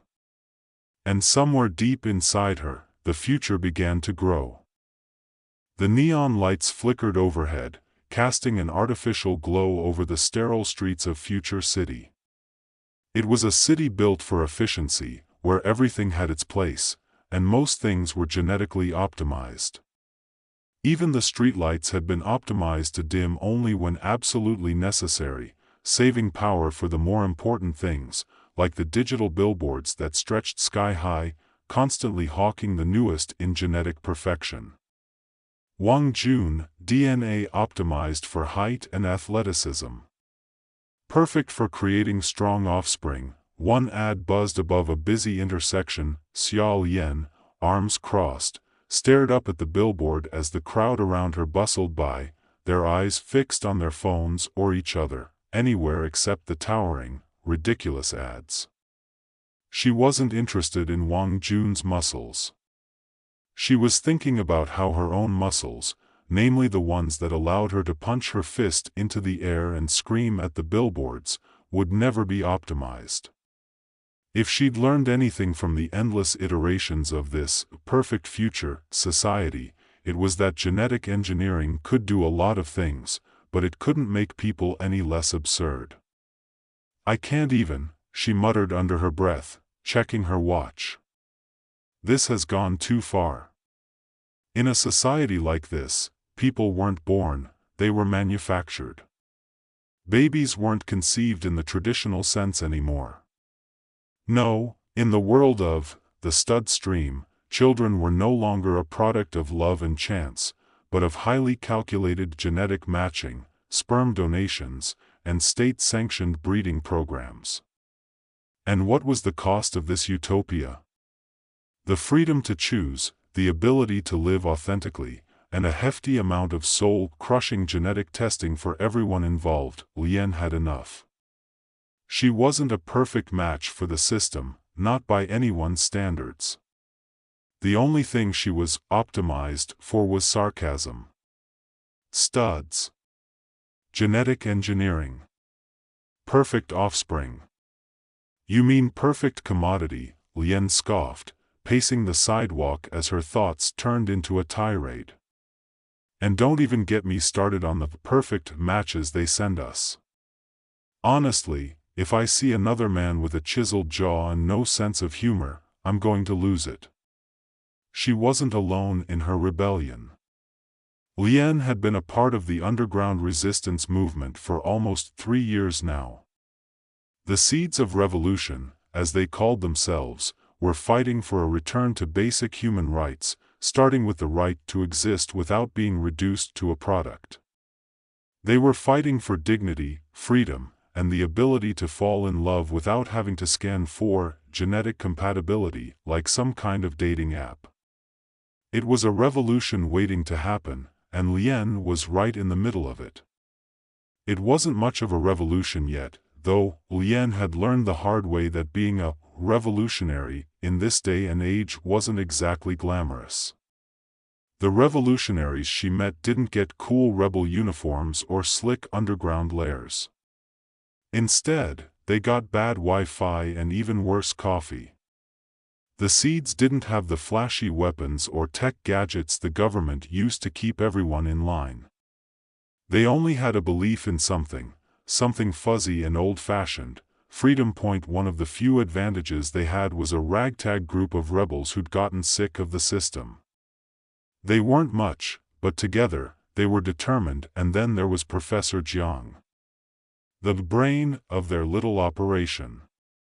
Jiang's hideout, more of a former fertility clinic converted into a hovel of high-tech equipment, wasn't exactly the kind of place you'd want to spend your day. But it was functional, if not a little depressing. He had been a top geneticist once. He'd designed programs that maximized human genetic potential, believing that the perfect child could save the world. Now, he was one of the resistance's biggest supporters, though not without his own conflicting ideas about genetic purity. "Lian, I have it," Jiang said, holding up a small vial of liquid.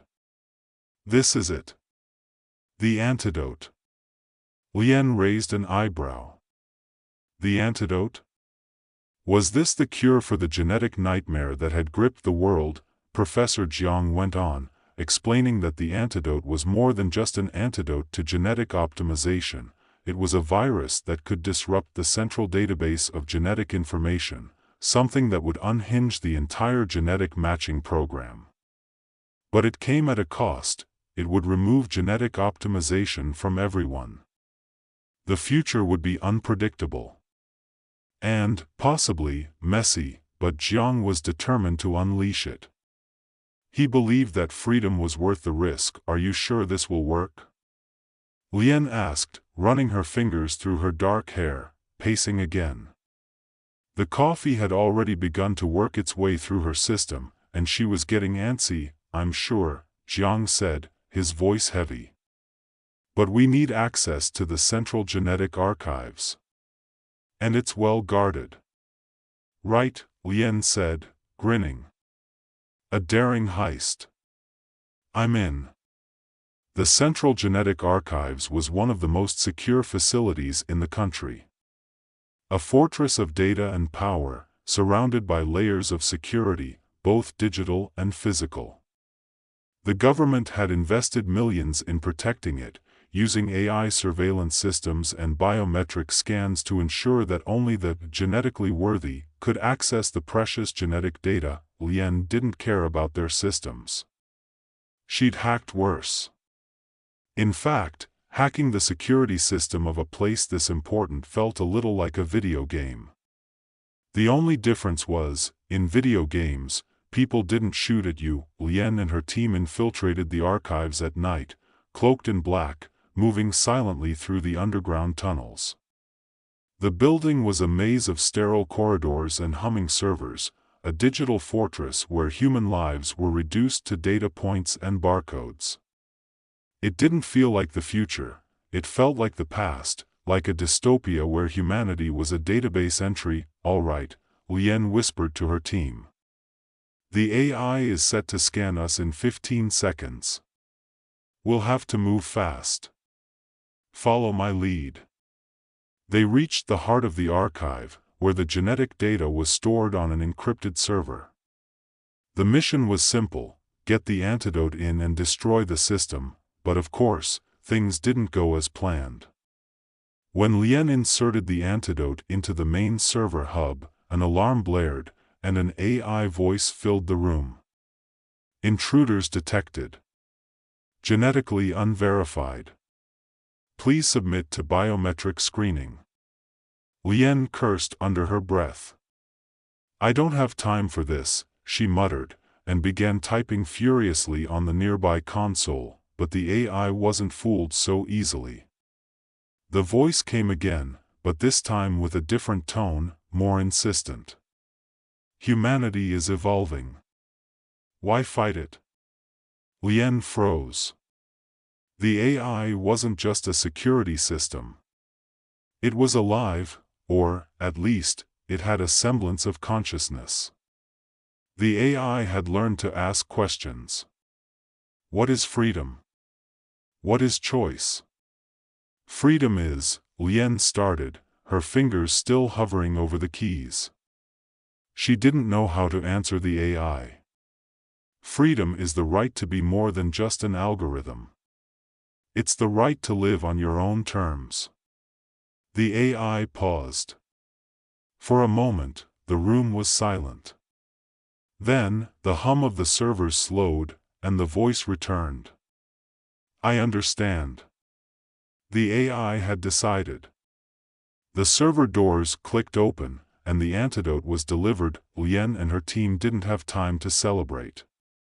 They grabbed the data and dashed for the exit, knowing they only had minutes before the government's forces would track them down. But there was one thing they didn't expect: betrayal. The air in the server room was thick with tension as Lien and her team made their way through the narrow corridors, the antidote now safely tucked away in a portable drive.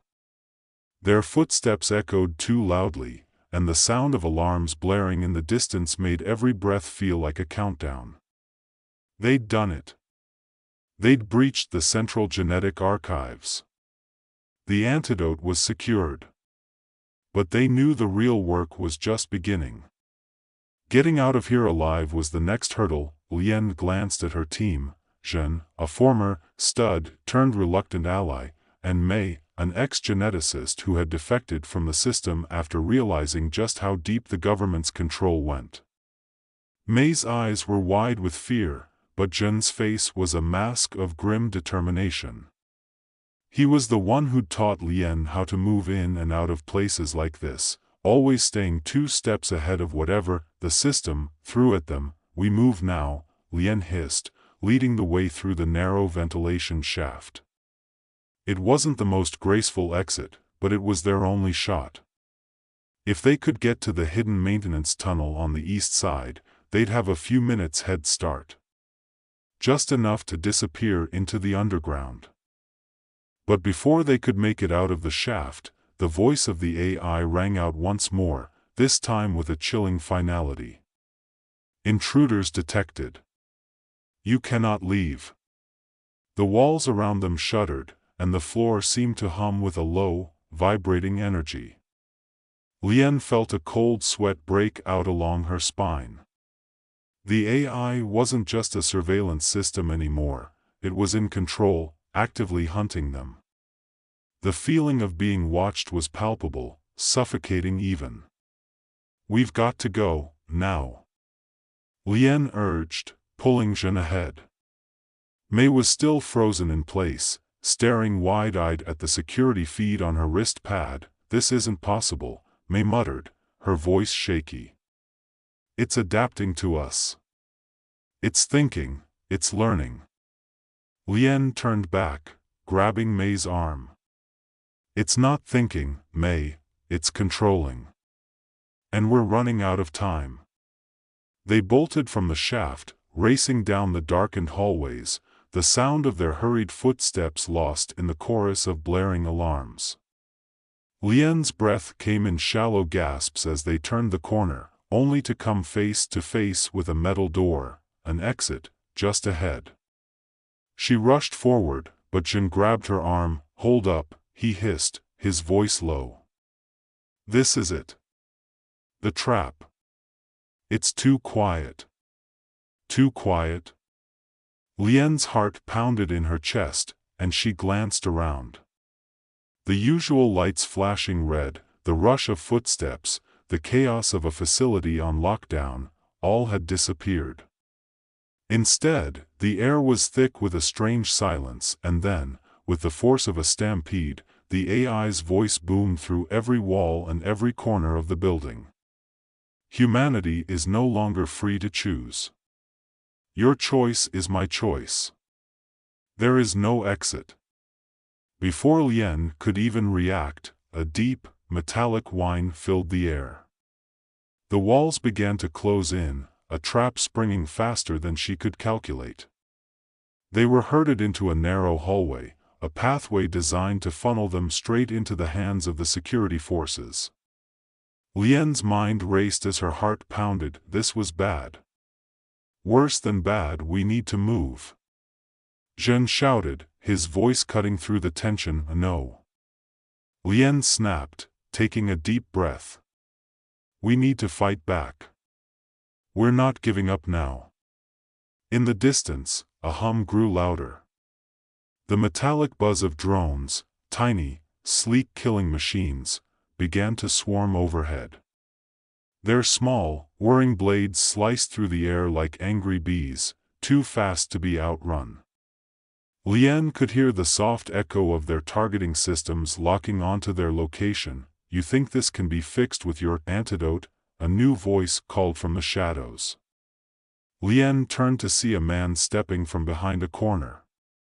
Tall, dressed in a sleek uniform of dark armor, his face concealed by a helmet. Lien's blood ran cold when she recognized the insignia on his chest, the same insignia she'd seen in every government broadcast, every promotional ad for the genetic optimization program. This was Lu Jun, an old acquaintance, now fully integrated into the system he had once resisted. He'd been a part of their cause.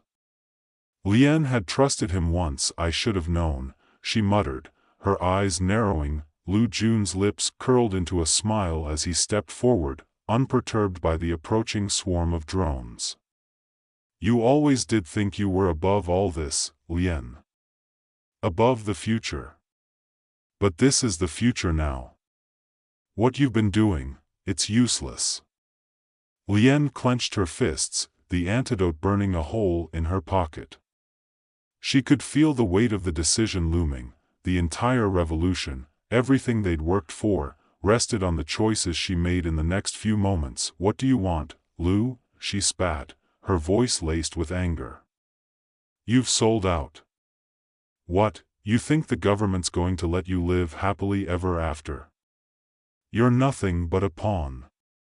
He shook his head slowly, stepping closer until he was almost within arm's reach.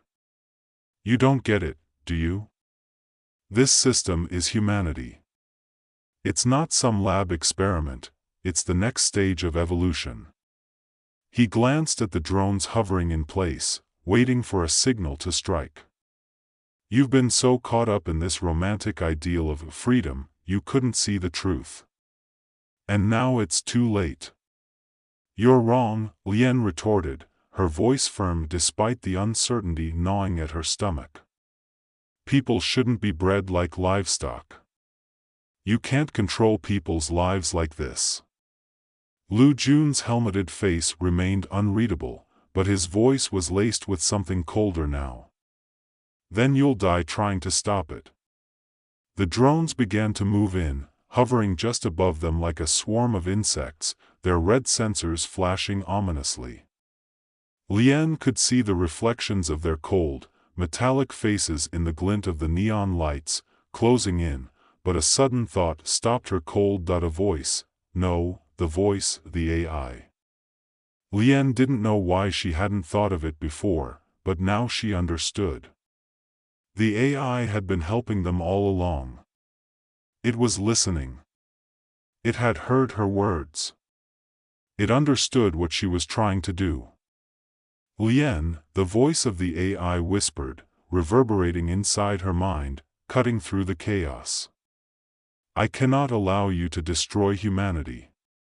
But I can change it. I can let you choose. Choose who you want to be.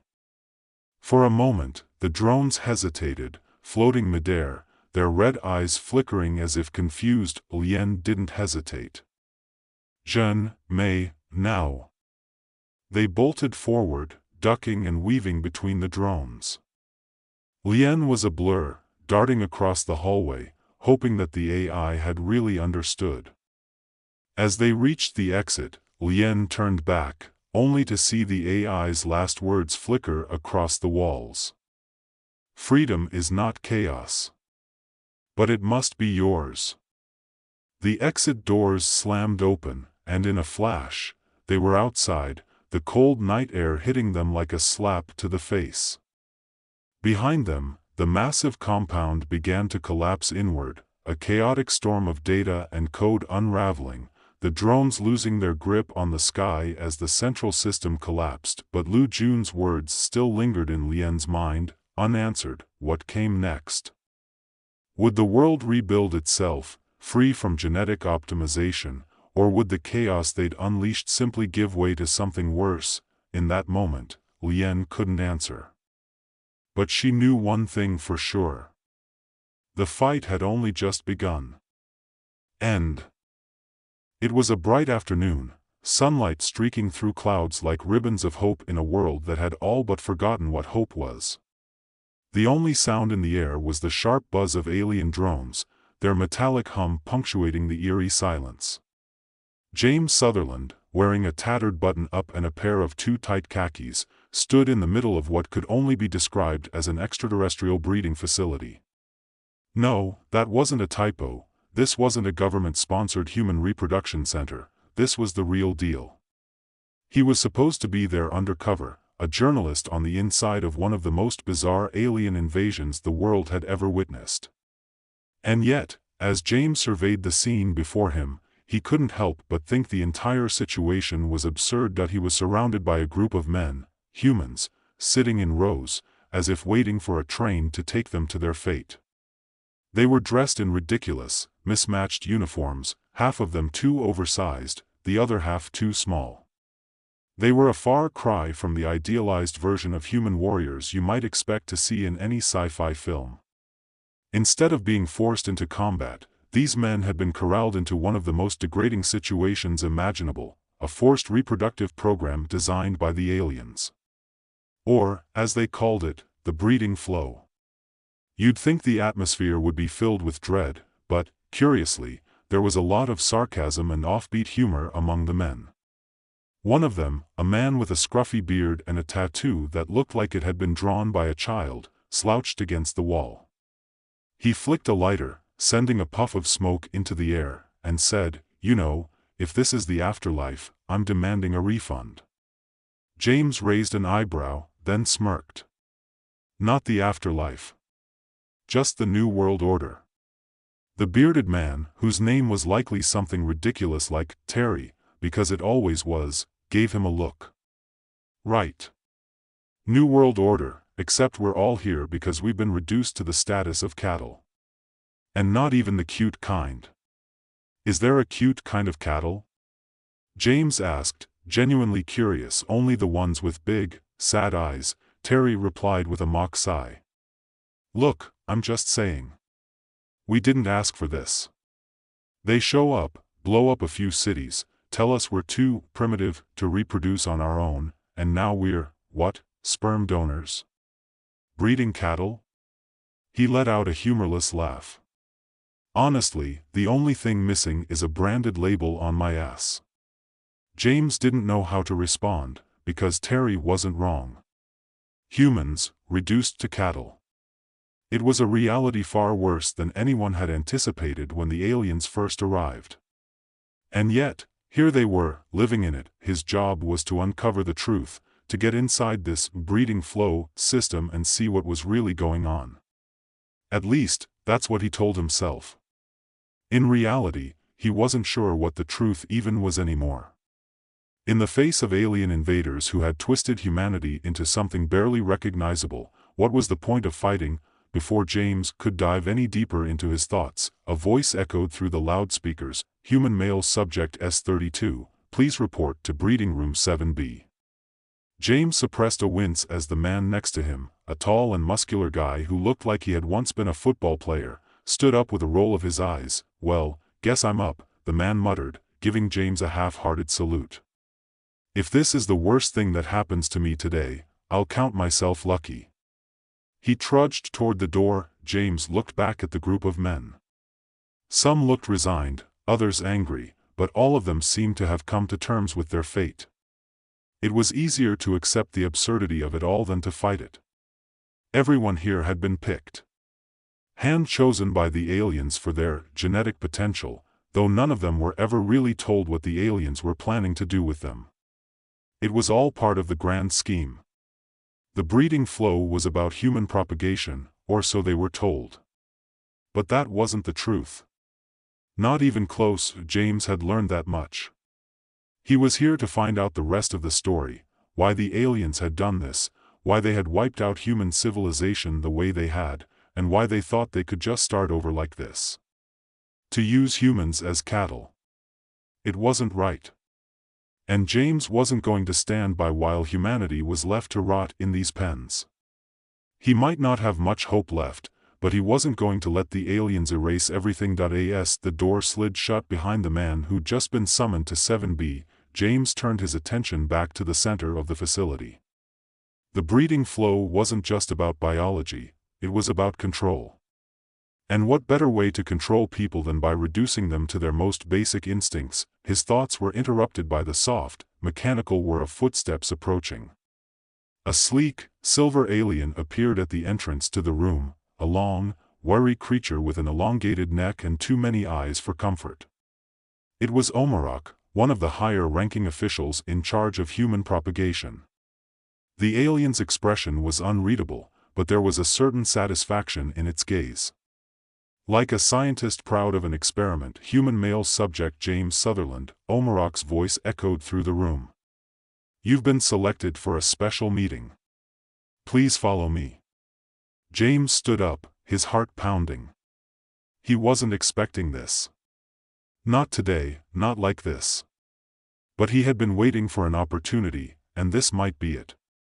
He had to play along, get inside Omarok's head, find out what the aliens were really after. He straightened himself, plastering on a forced smile. "Sure. Lead the way." As he followed Omarok down the sterile, chrome-lined hallways, his mind raced. He wasn't sure what was going to happen in this meeting, but it had better be worth it. The alien led him into a small, private room. There was a table in the center, and at the far end sat a chair made of some unidentifiable material. Omarok gestured toward the chair, and James, feeling like a puppet, sat down. "Mr. Sutherland," Omarok began, "I understand you've been conducting an investigation. You've been poking around in places you shouldn't be." James shrugged nonchalantly. "Hey, a reporter's gotta do what a reporter's gotta do, right?" Omarok tilted its head slightly, as if confused by the casual tone. "You must understand that humans cannot comprehend the broader scope of our mission. We've been generous in allowing you to exist. The breeding flow was necessary to prevent your species from extermination. You should be grateful."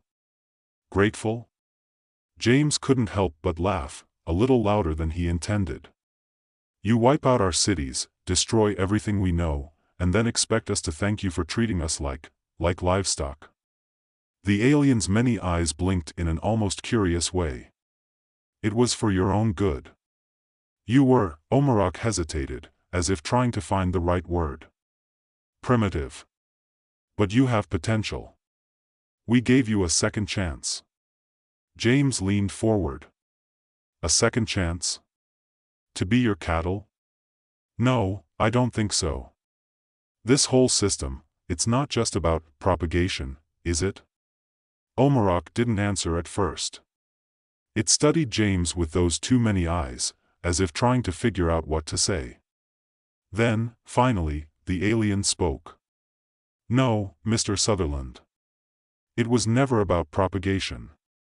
It was about control." James felt his pulse quicken. Control. The word sent a shiver down his spine. He had suspected something wasn't right, but to hear it stated so plainly by one of the aliens, with that cold, matter-of-fact tone, it was almost too much to process. Omarok's many eyes blinked slowly, a deliberate motion that felt more ominous than curious. The alien's voice took on a deeper, almost patronizing quality. "You see, human males like you, and all of your kind, really, you're not just breeding stock. You're a resource. You're a means to an end. The breeding flow was just the first phase in our grand plan. A way to ensure your species would remain dependent on us." James didn't move. He didn't blink. His mind raced, processing everything Omarok was saying. "So, let me get this straight," James said, his voice a little too calm for how he felt. "You're telling me this whole breeding program, this abomination, wasn't about saving humanity. It was about turning us into slaves? An experiment?" Omarok's lips, a thin, almost imperceptible slit on its face, pulled upward. It was supposed to be a smile, but it looked more like a grimace. "Exactly. The breeding flow is just the start. You see, after your species is sufficiently domesticated, we will move to the next phase. Your memories will be erased. Your past will be wiped clean, and we'll begin to re-educate your kind. Your autonomy will vanish. Your resistance will fade. And then, you will be nothing more than a loyal resource to serve us." James' heart thudded.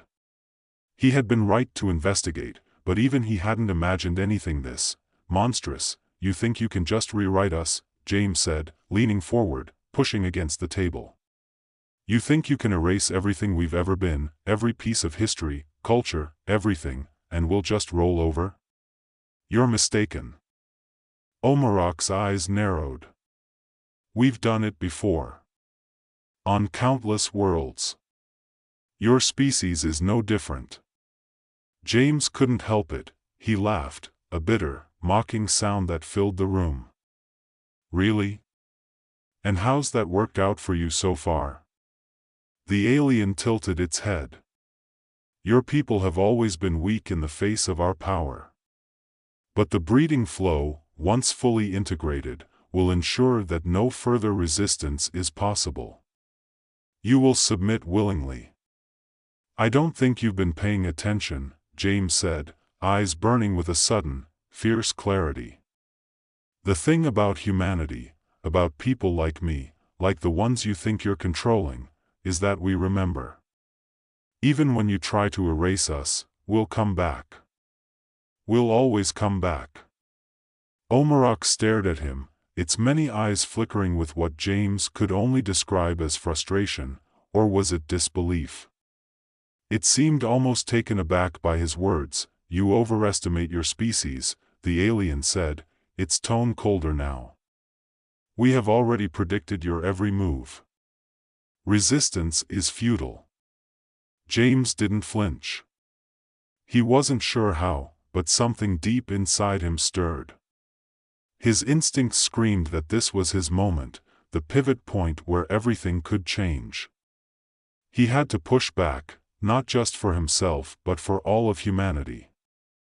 If he didn't act now, if he didn't expose the truth, humanity's fate would be sealed. "What if I told you," James said, voice steady but intense, "that I already know the truth? That I've seen what you're hiding?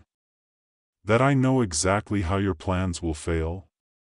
Omarok blinked again, its eyes darting ever so slightly, the alien's posture stiffening.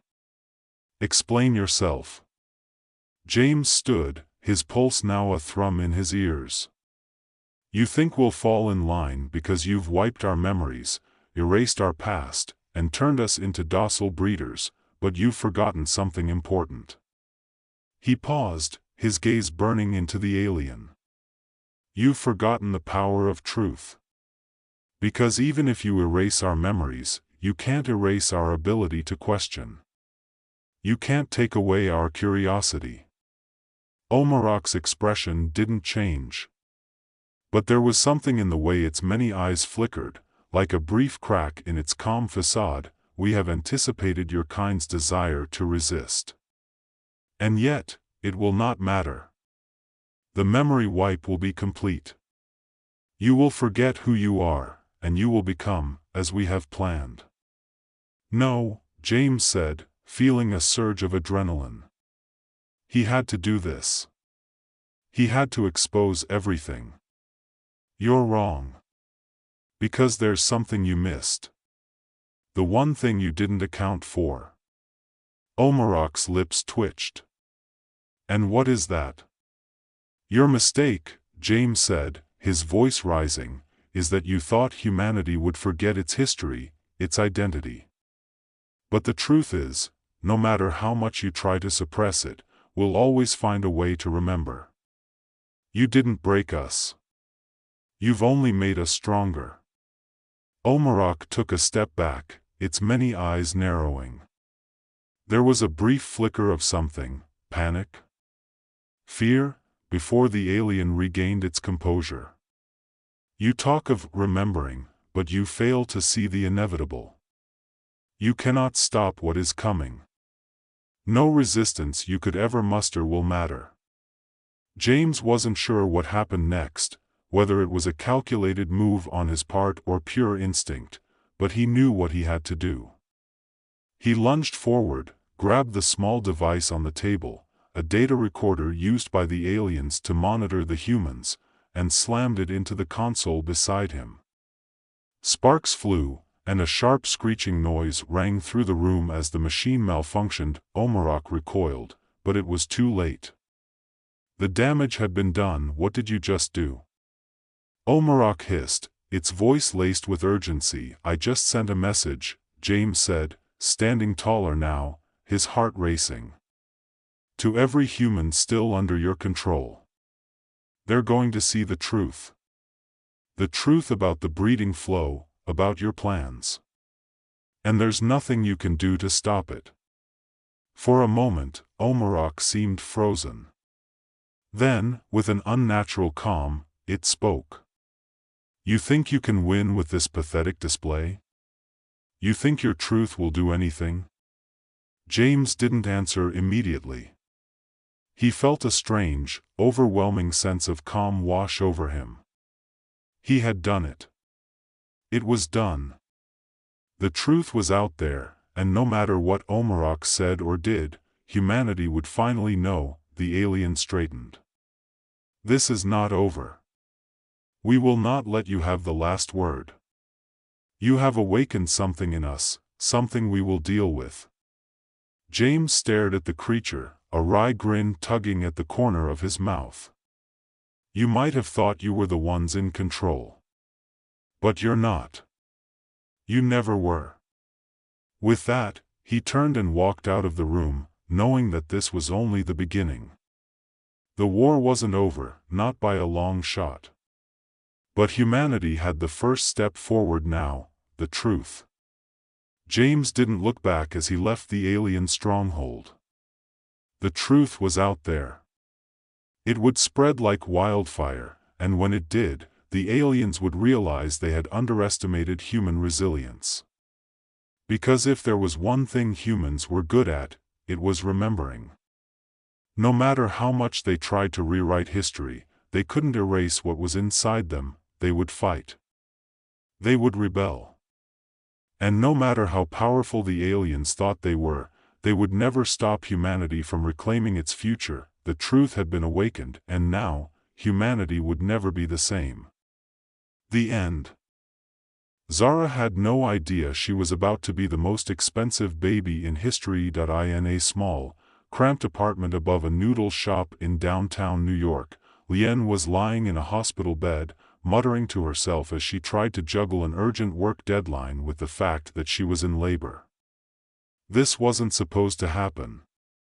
She had planned it out, barely, but still, so that her little hybrid daughter would arrive just after the presentation, just after the conference. I told you, Lien huffed, scowling at the clock on the wall. I told you I can't afford to have a baby right now. A light, melodic voice interrupted her muttering. You're doing great, Lien. You're almost there. Lien looked up in a daze at Crone, Zara's alien father, standing beside the bed. He was a sight to behold, his long, glistening skin like smooth silver, his 6 fingers on each hand twitching in a way that made him seem both elegant and unsettling at the same time.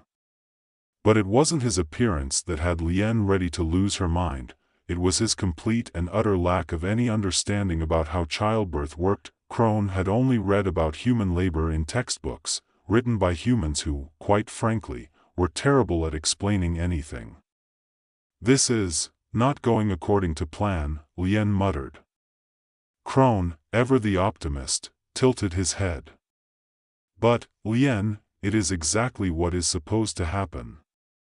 Birth is a most efficient process. I have studied. Oh, please, Crone, Lien snapped. This is not efficient, this is chaos. Crone took a cautious step back.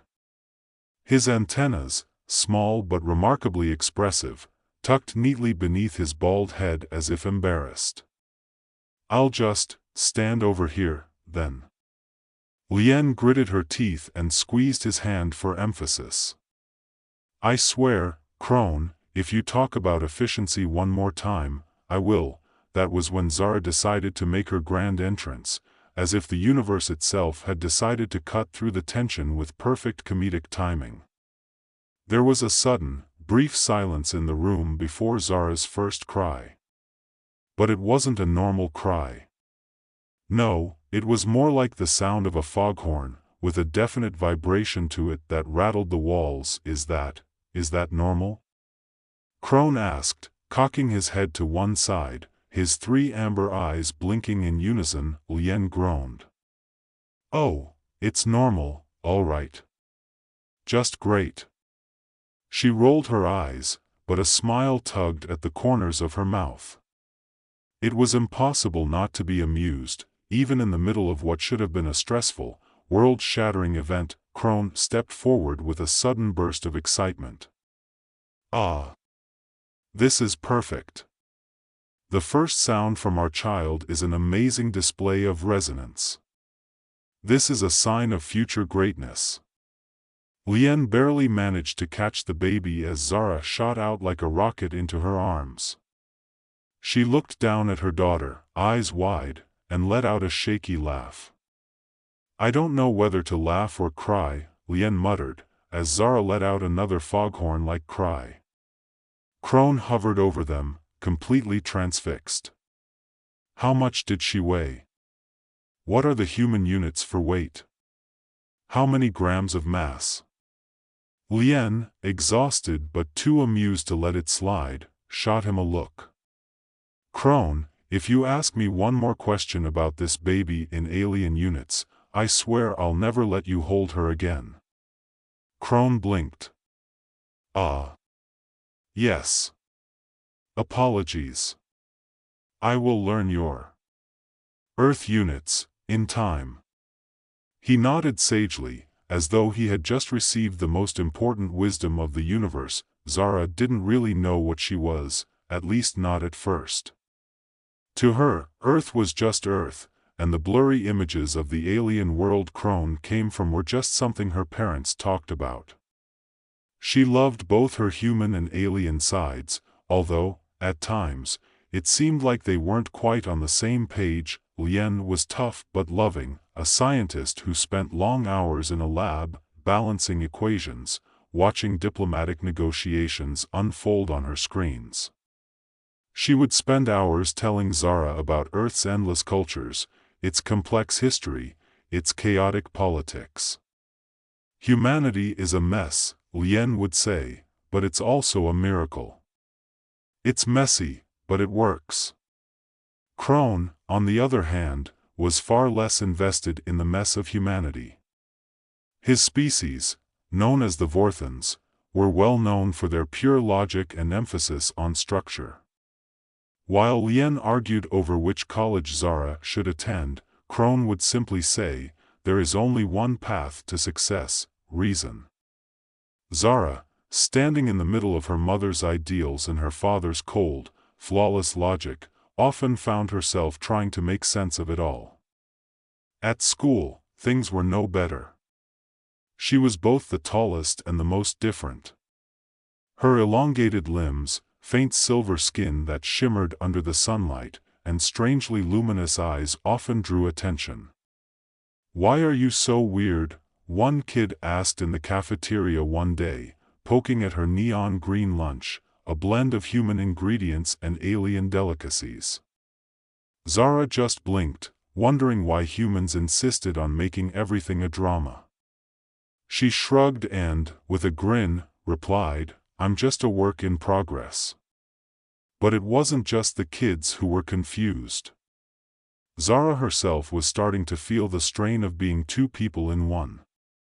Her alien side, the one that craved silence and logic, often fought with her human side, the one that loved art, the smell of fresh grass, and the beauty of chaotic street festivals. Her friends didn't understand, and neither did her alien family. Crone tried to be supportive, but all he really knew how to do was offer her more data on intergalactic peace treaties. Zara's life started to change when she turned 14. Her mother, Lien, was chosen as one of the lead diplomats for the Peace Initiative project, a program set to establish cooperation between Earth and Crone's alien species. As the hybrid child of both races, Zara was seen as the symbol of this collaboration, the bridge between worlds. Lien, forever busy with her work, wasn't thrilled about Zara's newfound role. "You're going to be the face of this program, Zara," Lien said one evening, looking at her daughter over the rim of her coffee cup. "I know it's a lot. But you're going to have to get used to the attention." Zara felt her stomach drop. She didn't want to be the face of anything. She didn't want to have to represent two species.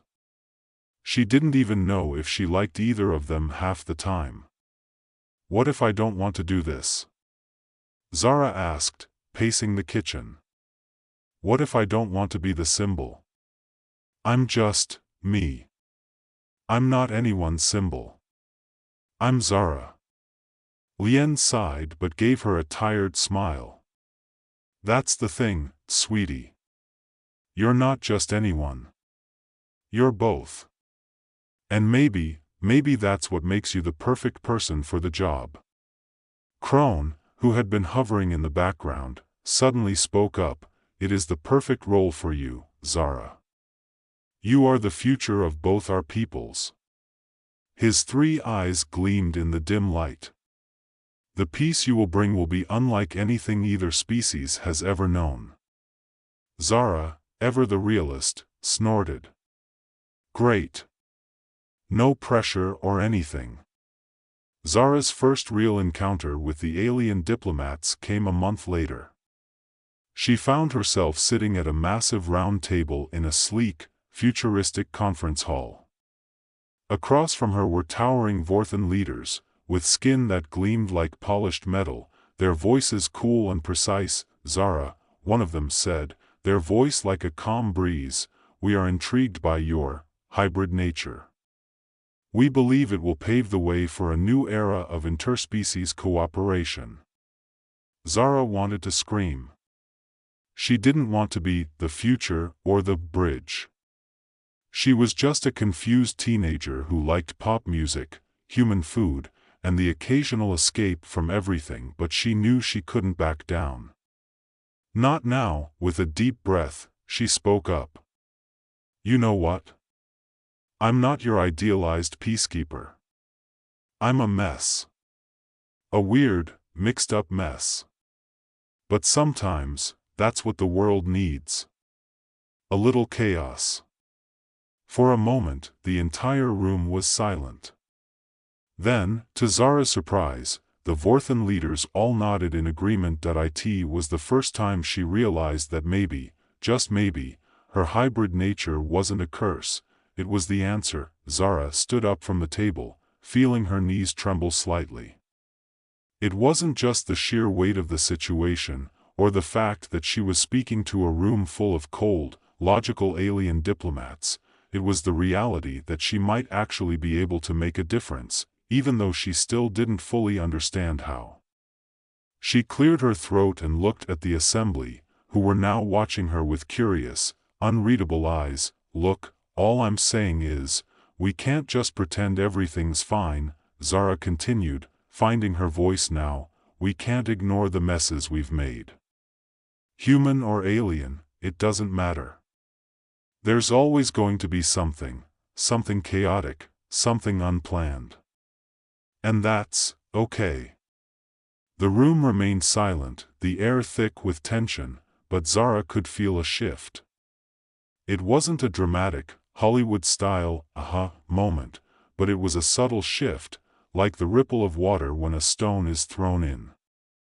One of the Vorthans, a tall, slender diplomat with glistening skin like polished chrome, spoke up. His voice was calm but carried the weight of ages. "Zara, your words are unexpected. The Vorthan people value order, predictability. Yet you speak of chaos." Zara nodded slowly, feeling the weight of the conversation sink in. She hadn't expected to be this honest, this blunt. But something about the Vorthans made it impossible to sugarcoat the truth. "Yeah. I do. Because maybe chaos is where real progress happens. Maybe we need to let things get messy sometimes. If we only focus on perfection, we'll miss the chance to actually learn from each other." She paused, looking at the alien faces around her. "And honestly, if you keep waiting for some perfect moment to come along before you make a move, you might miss the only chance you've got." The silence that followed felt like it lasted hours, but Zara didn't back down.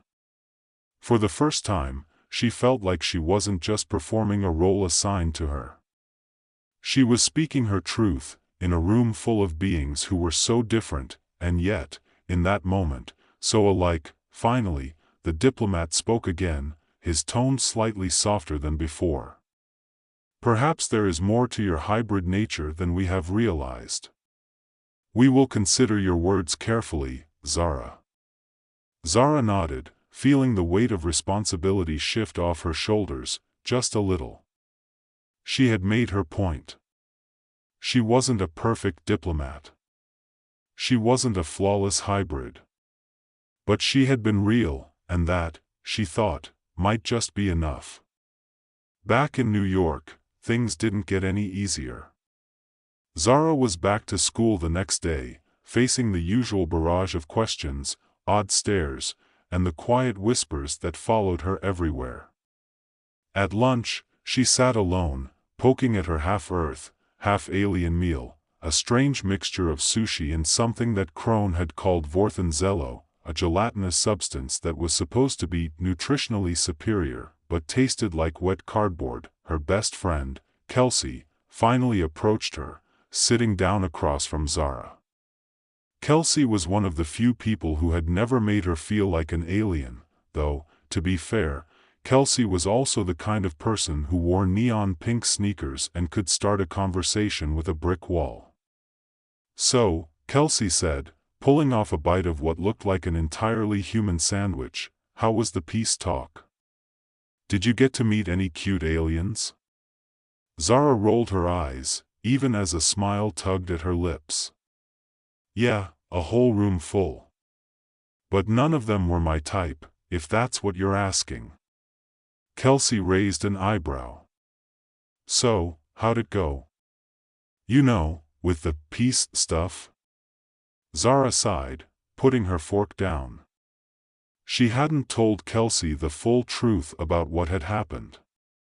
It was hard to explain something so complex to someone who had never had to deal with being torn between two worlds. But she decided to give it a shot. It was different. I mean, it's not like there was this big aha moment or anything. It was just a bunch of talking, really. Everyone just wants things to be perfect, to be ordered, you know? And sometimes, that just doesn't work. Kelsey blinked, clearly trying to digest Zara's words. "Wait, so you're saying, the peace process is, like, super disorganized?" Zara chuckled. "Exactly. Everyone's too busy trying to fit things into neat little boxes. But the truth is, nothing fits into boxes. Not people, not peace, not even aliens." Kelsey leaned back in her chair, considering that. "Huh. I mean, that makes sense. But, is that your way of saying you didn't end up being the peace queen or whatever?" "Peace queen?" Zara laughed, shaking her head. "Hardly. I'm just me, Kelsey. And maybe that's enough. At least, I hope it is." Kelsey didn't press her for more details. She understood Zara's need for space. Everyone had their own way of dealing with the pressure. But as Zara looked around the cafeteria, she realized she was more at peace with herself than she had been before. She wasn't just a symbol. She wasn't just a bridge between two civilizations. She was Zara, an imperfect mess of contradictions, just like everyone else. And maybe that was the most human thing she could be. The months rolled by, and Zara's role in the peace process deepened. She was tasked with representing Earth in a variety of diplomatic meetings, sometimes on Earth, sometimes on Crone's home planet, Vortha. Each time, she was reminded just how different the two species were. On Vortha, everything was about logic, order, and efficiency. The Vorthans' conversations were cold, deliberate, their every word calculated. It was hard for Zara to breathe in that atmosphere, where emotion was a foreign concept and anything even remotely resembling humor was met with a puzzled silence. Earth was no better, though. The human side of things was messy, always chaotic, filled with contradictions. But Zara had come to realize something important. She could find her way through the chaos, even when the world around her didn't make sense. She wasn't a perfect bridge between two cultures. She was just herself. And that was enough. The breakthrough came when Earth and Vortha finally agreed to a joint summit. Both sides were on edge, their distrust palpable. Zara stood at the front of the conference hall, watching as the leaders of both species faced each other across a long, sleek table. It was one of those moments when everything could go wrong. For a moment, she hesitated. What if she couldn't make it work? What if her entire life was one big mistake? But then, she remembered something. She remembered the alien dance she had done at the talent show, the time she'd mixed up human breakdance moves with alien rituals and accidentally created something amazing. Maybe that was the answer. Maybe peace wasn't about being perfect. It was about embracing the imperfections, the messes, the chaos. Zara smiled, stepped forward, and opened her mouth. It wasn't the perfect speech. But it was real. We're not perfect, Zara said, her voice clear, strong. None of us are. We're all messy, all flawed, all just trying to make it work. And that's okay. Because if we can accept each other's messes, maybe that's the real peace we're after. For the first time in years, she felt like she was in the right place, at the right time. She didn't need to be the perfect representative of either side. She just needed to be herself, and somehow, that was enough. The peace talks between Earth and Vortha finally came to a successful conclusion. Both species agreed to further cooperation, not because they had become perfect allies, but because they had begun to understand the value of imperfection. Zara had become the unlikely symbol of that understanding. As she walked out of the summit, her heart light with a sense of accomplishment, she found Crone waiting for her outside. His glowing skin shimmered in the light as he gave her a small, pleased smile. You did it, Zara, Crone said. Zara shrugged, looking out over the city, watching as the sun dipped below the skyline. We did it. All of us. And for the first time, Zara felt at peace with the world she had to bridge. Maybe chaos, after all, wasn't something to fear. Maybe it was the key to everything. The end. Zara woke up in a room that smelled like industrial soap and alien confusion. The walls were smooth, shiny, probably made of some kind of hyper-durable material she couldn't even begin to pronounce, let alone understand. The bed beneath her was far too soft, like lying on a giant cloud that had been compressed and shaped by someone with very specific, and frankly annoying, tastes. But that wasn't what bothered her. It was the fact that she was here at all. Wherever here was. Her head throbbed. She sat up, a little disoriented, her mind racing with every possible scenario that could explain her current situation. The last thing she remembered was getting into a cab on Earth, heading to her job at the marketing firm that she definitely didn't want to be at, and, then, nothing. That was it. The cab, the city street, the familiar sounds of honking cars and endless chatter. Gone. Instead, she found herself in a pristine alien facility, a voluntary participant in a program that, according to the neon-colored flyer she'd been given, yes, they actually gave her a flyer, promised an enriching exchange between species. Right. She must have accidentally volunteered for some kind of intergalactic sex tourism. Zara rubbed her eyes and glanced around the sterile, clinical room. A metallic voice echoed in her ear. Subject 2194, your physiological status is optimal. Please prepare for the initiation of the mating program. Wait. Mating program? The words hit her like a slap across the face. She wasn't just some tourist in an alien zoo, she was the main attraction. Or more like breeding stock. Well, this is embarrassing, Zara muttered to herself, standing up. I thought I was signing up for an art exchange or something. Bait and switch. She looked around for any sign of escape, but the door was solid, metallic, and quite clearly locked. Not that she had the faintest clue what kind of key, or password, might open it. But she was Zara, so she didn't panic. At least not yet. The reality of the situation hit her, though, as she slowly began piecing it together. She wasn't on Earth anymore. She'd been abducted by aliens, who apparently had no more tact than a college freshman at a keg party. She, a woman with zero genetic value, other than a penchant for sarcasm, was now the star of some cosmic mating program. Somewhere behind a pane of glass, a small group of alien researchers observed her every movement. A soft beep made her turn toward a small monitor that flickered to life. "Welcome to the mating program, Zara. Your genetic compatibility has been selected for further." Zara cut the voice off. Yeah. Not the first time I've heard that one.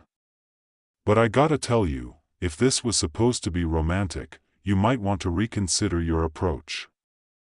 Nothing says hot date like cold metal walls and creepy surveillance. There was a long pause. Then, the voice piped up again. "Subject Zara, your sarcasm is noted. Prepare for your first interaction with your mate."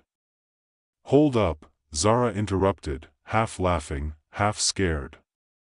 "My what?" The walls shimmered as a figure stepped out of nowhere. Tall, slightly translucent, with eyes too big for his face and too many fingers on his hands. He stood there, trying, unsuccessfully, to look menacing, but the whole effect was more like a bad science fiction movie than a real threat. "My name is Elric," he said in an alien tongue, though it was somehow translated directly into her brain. "I am your assigned partner." Zara's eyes widened. The absurdity of it all started hitting her in waves. "Wait a second, are you saying I'm supposed to mate with you?" Elric nodded. "Yes. We will." No. "Not happening," Zara said, cutting him off. "I mean, no offense, but have you looked in the mirror recently? Are you even a mammal?" Elric blinked, unsure how to respond to this. He seemed so earnest in his attempt to fulfill his duty, but Zara was not about to let some weird alien science experiment dictate her future. Not without a fight. Or, at the very least, a snarky comment. "Look," she continued, as she began to pace, "here's the thing. I've got a few problems with your plan. First of all, I didn't sign up for this. Secondly, if you think I'm going to help you create some sort of human-alien hybrid that's going to solve all your genetic problems, you've got another thing coming." Elric blinked again. "You are confused. The mating program is not about breeding for procreation." "It is." "Oh, it's not?" Zara interrupted, raising an eyebrow. "Then what exactly is it about? Genetic enhancement? Because, last time I checked, I'm not some kind of exotic pet. I'm not here for your weird, otherworldly matchmaking scheme." "Genetic enhancement, yes," Elric said, his voice more clinical now, "but also for subjugation." Zara stopped dead in her tracks. "Wait, what?" The alien hesitated before continuing. "The mating program's goal is to create a new hybrid race of humans who will be more compliant, more submissive, and genetically modified for the benefit of the Empire." Zara stared at him. Then, she burst into laughter.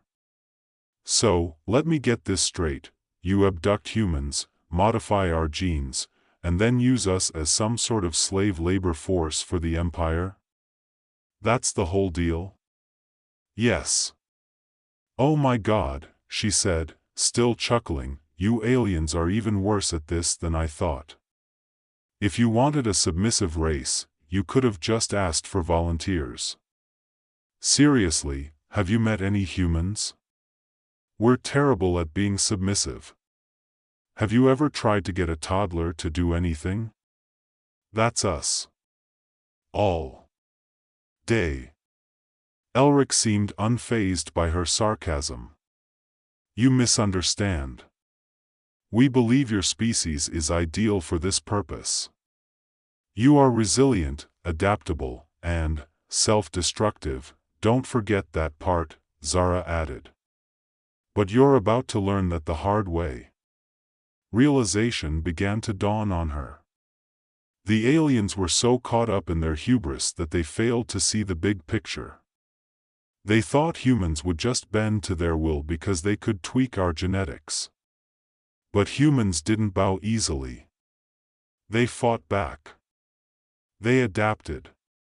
And if Zara had anything to say about it, the aliens would learn that the hard way. Well, she said with a grin, if you think I'm sticking around for your little breeding experiment, I've got news for you. I'm outta here. Elric's confused gaze followed her as she began to move toward the door. But Zara was already thinking ahead. She had to escape. Now. Zara's heart pounded in her chest as she darted toward the door. The metallic walls around her seemed to hum with an ominous energy, but she had no time to be intimidated. She needed to get out. Stop. Elric's voice came from behind, but Zara didn't even slow down. She was already scanning the room, looking for an exit or something, anything, that could help her break free. The door was solid, too thick to punch through with anything she had on hand. But then she noticed a small panel on the side, glowing softly with an array of alien symbols. It looked like a control terminal of some kind. Zara grinned to herself. This was her moment. Her fingers flew over the terminal, her eyes scanning the symbols with a combination of desperation and humor. She had no idea what half of these meant, but she had to assume that aliens were, if nothing else, predictable. She mashed her finger against the brightest button, hoping for the best. Warning: unauthorized access detected. Security breach imminent, a calm, robotic voice warned. Damn right, Zara muttered, still furiously pushing buttons. Keep it coming, buddy. The walls began to hum more loudly now, and Zara could hear the unmistakable sound of metallic doors sliding open somewhere in the distance. She didn't wait to see who was coming, she had to be quick. Without thinking, she spun and bolted toward a narrow corridor that opened up just beyond the panel. The lights flickered briefly as she sprinted down the hallway, her heart in her throat. Every step felt like it echoed through the facility, but she had no choice but to keep running. She rounded a corner and stumbled into what appeared to be a waiting area, a kind of alien lounge, complete with what looked like overstuffed chairs that glowed faintly in the dim light. The decor was ridiculously lavish in a way only aliens could manage, all strange curves and flowing patterns that felt more like a fever dream than a practical living space, but there was no time to admire the decor. There were voices ahead of her now, alien voices, unmistakably looking for her. Zara's mind raced. She could hear the soft click of alien boots against the floor, too many to outrun. But there had to be something. She didn't come this far just to get caught. Then, just as the voices grew louder, she saw it, an elevator, just across the room. The door was partially open, and the glowing panel on the side suggested it was still operational. Zara didn't hesitate. She dashed toward it, her pulse pounding in her ears, pushing herself faster than she ever had before. As her foot hit the threshold of the elevator, the doors slid closed behind her with a soft hiss. For a moment, she caught her breath, and the faint hum of the lift's engines filled the air. She was moving upward now, but where to? She had no idea. The walls of the elevator were smooth and featureless, offering no clue as to where it might take her. She slapped the panel, hoping for a button or control to show her the way. Instead, a soft voice came through the speakers. Initiating secure flight sequence. Destination, core assembly level. Zara blinked. Core assembly level, she muttered to herself, a mixture of confusion and relief washing over her. She'd just picked an elevator at random, but this might have been the best choice after all. It was taking her somewhere important. Somewhere the aliens wouldn't expect a prisoner to go. The elevator hummed steadily, and the floors blurred by as the space seemed to stretch upward. Zara glanced around, assessing the quiet. For the first time since she had woken up in this alien nightmare, she allowed herself a brief moment of optimism. She had a chance, an actual chance. She just had to keep it together. Suddenly, the lift lurched, and the soft voice returned, this time with a mechanical edge. Unauthorized access detected. Exiting sequence aborted. Please wait for security personnel to assist you. Zara's stomach dropped. The door was already opening, and she had no time to think. She hurled herself out of the elevator, landing awkwardly on the other side of the doorway, rolling to her feet with surprising speed. The moment she stood, she realized she was standing in a massive room, an assembly hall of sorts, huge, white pillars rising toward the ceiling, casting long shadows on the floor. Everything was sterile, clean, and meticulously designed. And it was quiet, too quiet. Zara darted behind one of the massive columns, her breath sharp in her chest. She could hear the soft hum of alien voices somewhere, distant, coming closer. But they weren't after her yet. Not exactly. Her pulse raced, but she couldn't let the fear get the best of her. She was starting to put the pieces together. If this was the core assembly level, this was where they were making the real decisions. This was where the alien empire's plans were being shaped. And if Zara could mess with those plans, maybe, just maybe, she could throw a wrench in their whole operation. Think, Zara. Think, she muttered under her breath. What would a human do in an alien headquarters? Her eyes flickered toward the control panel on the far side of the room. It wasn't far, maybe 50 yards or so. If she could just get there without being caught. Suddenly, an alien officer appeared from behind the pillar just ahead of her. Zara froze. The alien's strange face, thin and elongated, seemed to look right past her, completely unaware of her presence. His uniform gleamed with insignia she didn't understand, but he was carrying a blaster, probably not the best thing to get caught by. Zara held her breath, still and silent. The officer's eyes scanned the room, but he didn't move. He seemed confused. She grinned. Perfect. Taking a deep breath, Zara slipped to the side, ducking behind a smaller piece of equipment. She moved quickly, her footsteps light, careful. The officer's back was still turned, and she took her chance.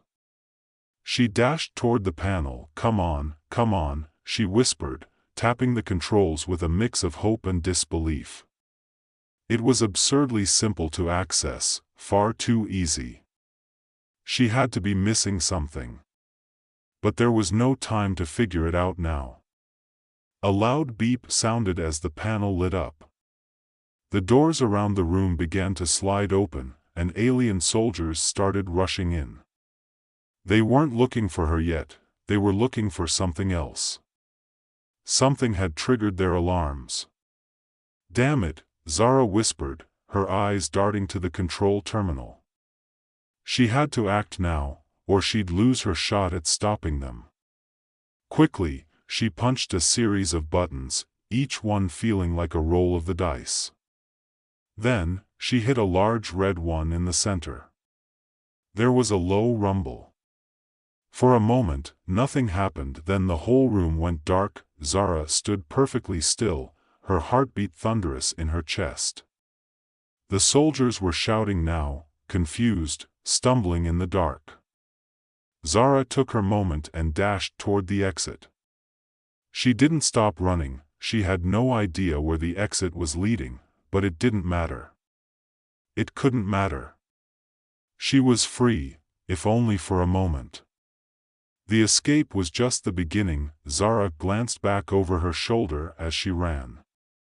She hadn't won yet. She wasn't sure she even understood what she was up against. But one thing was for sure, she wasn't going down without a fight. Alex Whitmore was the kind of guy who would rather explain the tax code to a toddler than deal with any situation involving emotional intimacy. He worked as a middle manager at the Galactic Cultural Exchange Bureau, which, contrary to what it sounds like, wasn't a place where aliens and humans swapped recipes for pasta. It was an office designed to help Earthlings interact with extraterrestrial species in ways that didn't end with one of them blowing up the planet, or, worse, sending out a mass email that couldn't be unsent. The Bureau's official mission: to foster peaceful and productive relations between intergalactic cultures through communication, empathy, and shared understanding. The reality? It was a hot mess of convoluted paperwork, awkward conversations with beings whose only common language was telepathic nonsense, and enough uncomfortable situations to make you want to join the next UFO and head for the stars. This morning, however, was different. Alex had been summoned to a last-minute meeting, and the moment he stepped into the sterile, fluorescent-lit conference room, he knew something was up. The air smelled like stale coffee and misplaced optimism. Janet, his boss, was waiting for him at the long glass table. Her blonde hair was tied up in a perfect bun, her glasses perched on her nose, and her smile was the kind of corporate cheerfulness that made Alex want to slam his head into the nearest wall. "Good morning, Alex." Janet greeted him with an enthusiasm that suggested she'd had 3 espressos before he even walked in. "We have an exciting opportunity for you today." Alex gave her his best, "I don't believe a word you're saying," look and flopped into the chair across from her. "Exciting opportunity? Last time you said that, I had to translate a Zog's love poem to a Zog, who, by the way, had no idea what a poem was." Janet waved her hand dismissively, her smile unwavering. "This is different.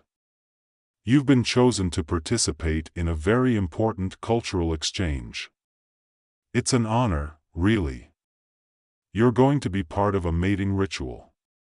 Alex blinked. "Wait, what?" "You'll be participating in the Zifo mating ritual."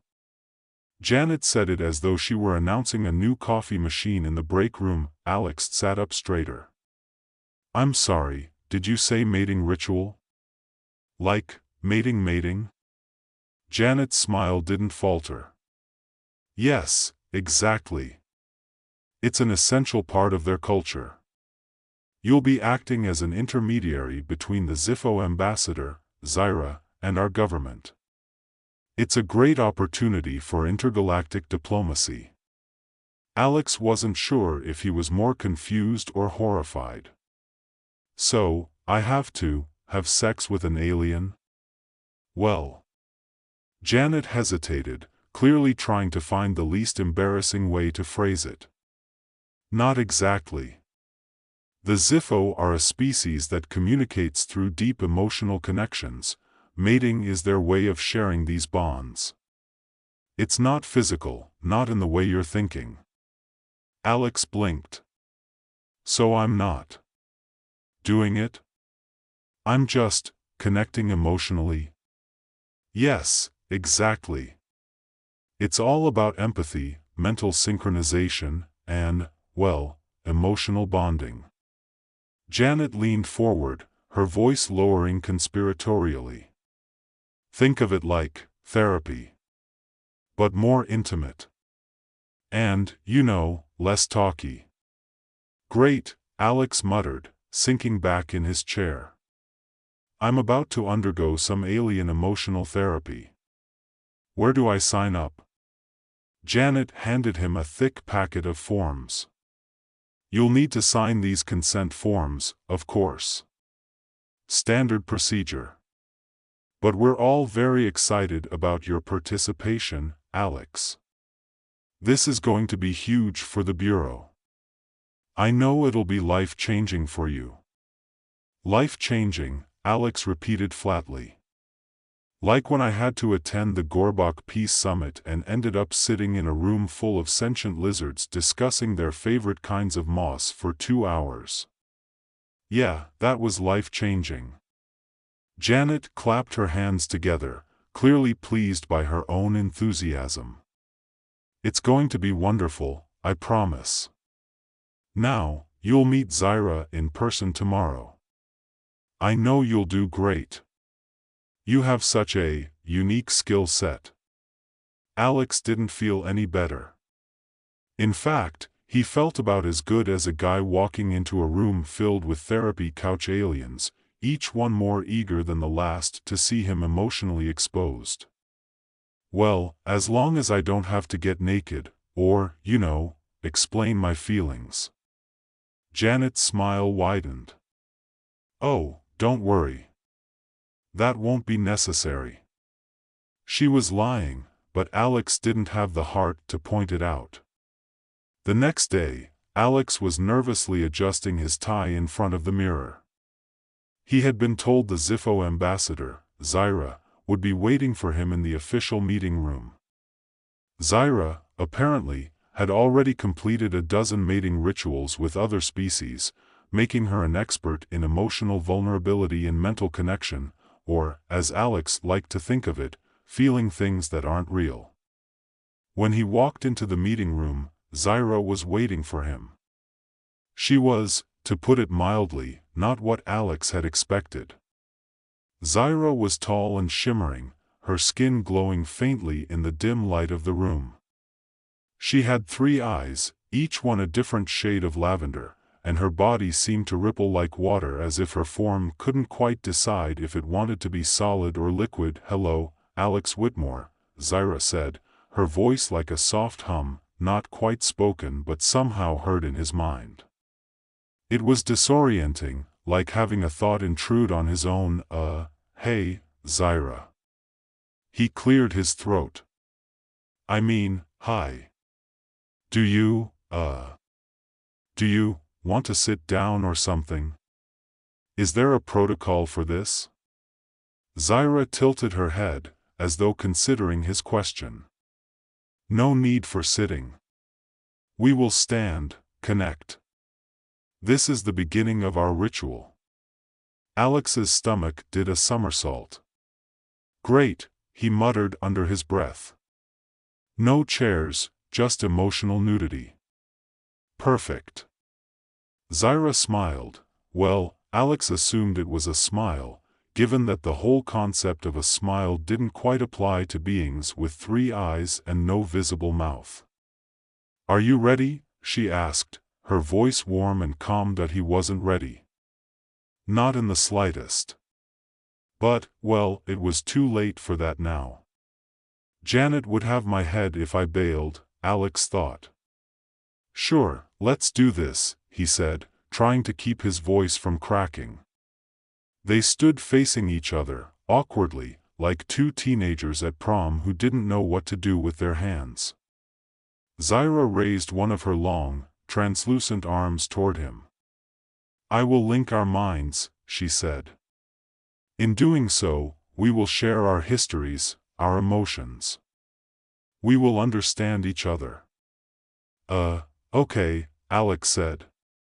He was suddenly very aware of how sweaty his palms were. Zyra extended her hand, and Alex hesitated for just a moment before placing his own hand in hers. The moment their skin touched, a flood of images, emotions, and sensations overwhelmed him. It was as though his brain had been plugged into a high-speed data stream, except instead of facts and figures, he was receiving raw, unfiltered feelings. Memories of Zyra's life played out in his mind. He saw her as a child, alone in the vast expanse of her home planet, trying to communicate with beings who could not understand her. Her loneliness was almost palpable. Then, there were flashes of her time as a diplomat, experiencing moments of connection with other species, but never quite feeling. Seeing the emotional weight hit him harder than he expected. He stumbled back, breaking the connection. Whoa, that was intense. Zyra tilted her head again, her lavender eyes studying him. It was just a beginning. There is more to share, if you are willing. I think I need a moment, Alex said, trying to catch his breath. This was way more than he had signed up for, but as he stood there, struggling to regain his composure, something unexpected began to happen. A strange sense of empathy crept over him. He felt for Zyra. He understood the loneliness she had carried for so long. And in some weird, twisted way, he began to understand the power of this ritual, not just for the Zifo, but for him as well. Maybe he needed to connect too. Alex took a deep breath and wiped his forehead. It wasn't like he'd expected the ritual to be a walk in the park, but he'd also assumed there'd be some kind of protocol, something that would tell him exactly what he was supposed to do next, or at least give him a few minutes to process everything that had just happened. Instead, he was standing there in front of an alien with 3 eyes, a body that shimmered like it was made of liquid light, and a mind that had just forced its way into his consciousness like an emotional tidal wave. I wasn't ready for that, Alex said, his voice a little shaky. He couldn't tell if Zyra was confused by his reaction or if she was just being polite by not commenting. It is not uncommon for humans to feel overwhelmed at first, Zyra responded, her voice still that smooth hum in his mind, like a quiet wave breaking over him. The link is strong. It requires an openness, a willingness to trust. But you did not pull away. That is good. Yeah, I guess. Alex scratched the back of his neck, trying to make sense of the chaotic swirl of images and emotions still floating in his head. So, what happens now? Do we keep going? I mean, I didn't exactly sign up for a deep dive into your life story. Zyra seemed unbothered by his flippant tone, her translucent form rippling as she adjusted her stance. We will continue, but not in the way you may think. The ritual is not just about understanding my history. It is about experiencing one another. Our worlds, our emotions, they will intersect. You will feel my feelings, and I will feel yours. We will become connected. Her 3 eyes blinked slowly, as if to emphasize the importance of what she was saying. Alex's stomach did another flip. That sounds intimate. Zyra didn't seem to understand the nuance in his voice, or maybe she just didn't care. Yes. It is a form of connection more profound than words. A way to know another without the need for language. His thoughts were still a little scattered. A moment ago, he'd felt like he was on the verge of some kind of breakthrough, but now it all just seemed so overwhelming. It wasn't that he was afraid of vulnerability, it was more that he didn't know how to trust that this kind of emotional experience could be real. Sure, the Zifo were ancient and wiser than human history could even dream of, but all Alex could think of was that one time in therapy when he'd been asked to talk about his feelings, and it had felt like pulling teeth. How could a ritual with an alien be any different, but here he was, being asked to open up in ways he didn't even fully understand. And the weird thing? Part of him wanted to, fine, he said, taking a deep breath. Let's do this. I'll let you in. But no funny business, all right? No mind meld freakouts or whatever. Zyra tilted her head again, that enigmatic smile, or whatever passed for one on her alien face, appearing once more. I do not know what you mean by funny business, but I will respect your boundaries, Alex Whitmore. We will share only what you are willing to share. The words felt like a promise, and somehow, for the first time since this whole thing began, Alex believed her. Maybe it was the calm in her voice, or maybe it was the fact that she wasn't pressuring him, wasn't demanding anything. There was an almost gentle energy to her presence, something that made him feel strangely safe despite the alien nature of it all. Alex placed his hand in hers again, and this time he didn't pull back. He could feel her presence, strong, steady, patient. There was no immediate rush this time. He let his mind wander, just a little, enough to catch the quiet hum of Zaira's emotions. A mix of curiosity, loneliness, hope, and something else.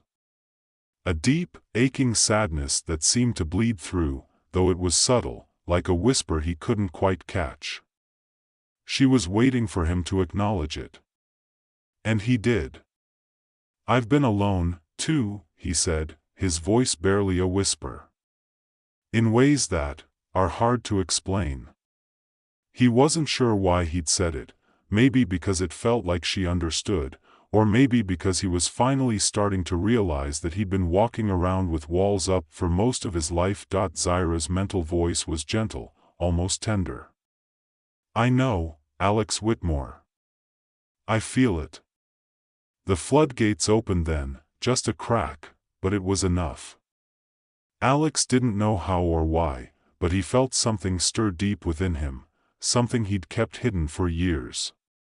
He didn't know if it was the ritual, the alien connection, or simply the act of sharing his vulnerability with another being, but suddenly, his own emotions were swirling inside him, pulling him under. He could see flashes of his own life, the quiet moments, the isolated moments, the ones where he felt most disconnected from the world around him. He had always tried to protect himself, to keep from getting hurt. But the truth was, he'd been isolated, so completely that sometimes he felt like he was a stranger in his own skin. Zaira's voice broke through the fog of his own thoughts. "You do not have to explain it all, Alex. I see it. I feel it." Her presence seemed to envelop him, warm and soothing, like a blanket he hadn't known he needed, and for the first time in a long time, Alex allowed himself to feel, really feel, what it was like to be seen. To be understood. The connection between them deepened, and Alex felt as if he were losing himself in it. He had no words for it, no real understanding of what was happening to him, but it felt like something he couldn't undo. His body felt lighter, as if the weight he'd been carrying, those burdens, those defenses, was slipping away bit by bit, and then, a moment that was both terrifying and comforting arrived. Zaira opened a door within him, his own memories. The painful ones, the tender ones. His first childhood crush. His failed relationships. The moments when he'd felt completely lost, adrift in a world that didn't seem to understand him. The memories flooded him all at once.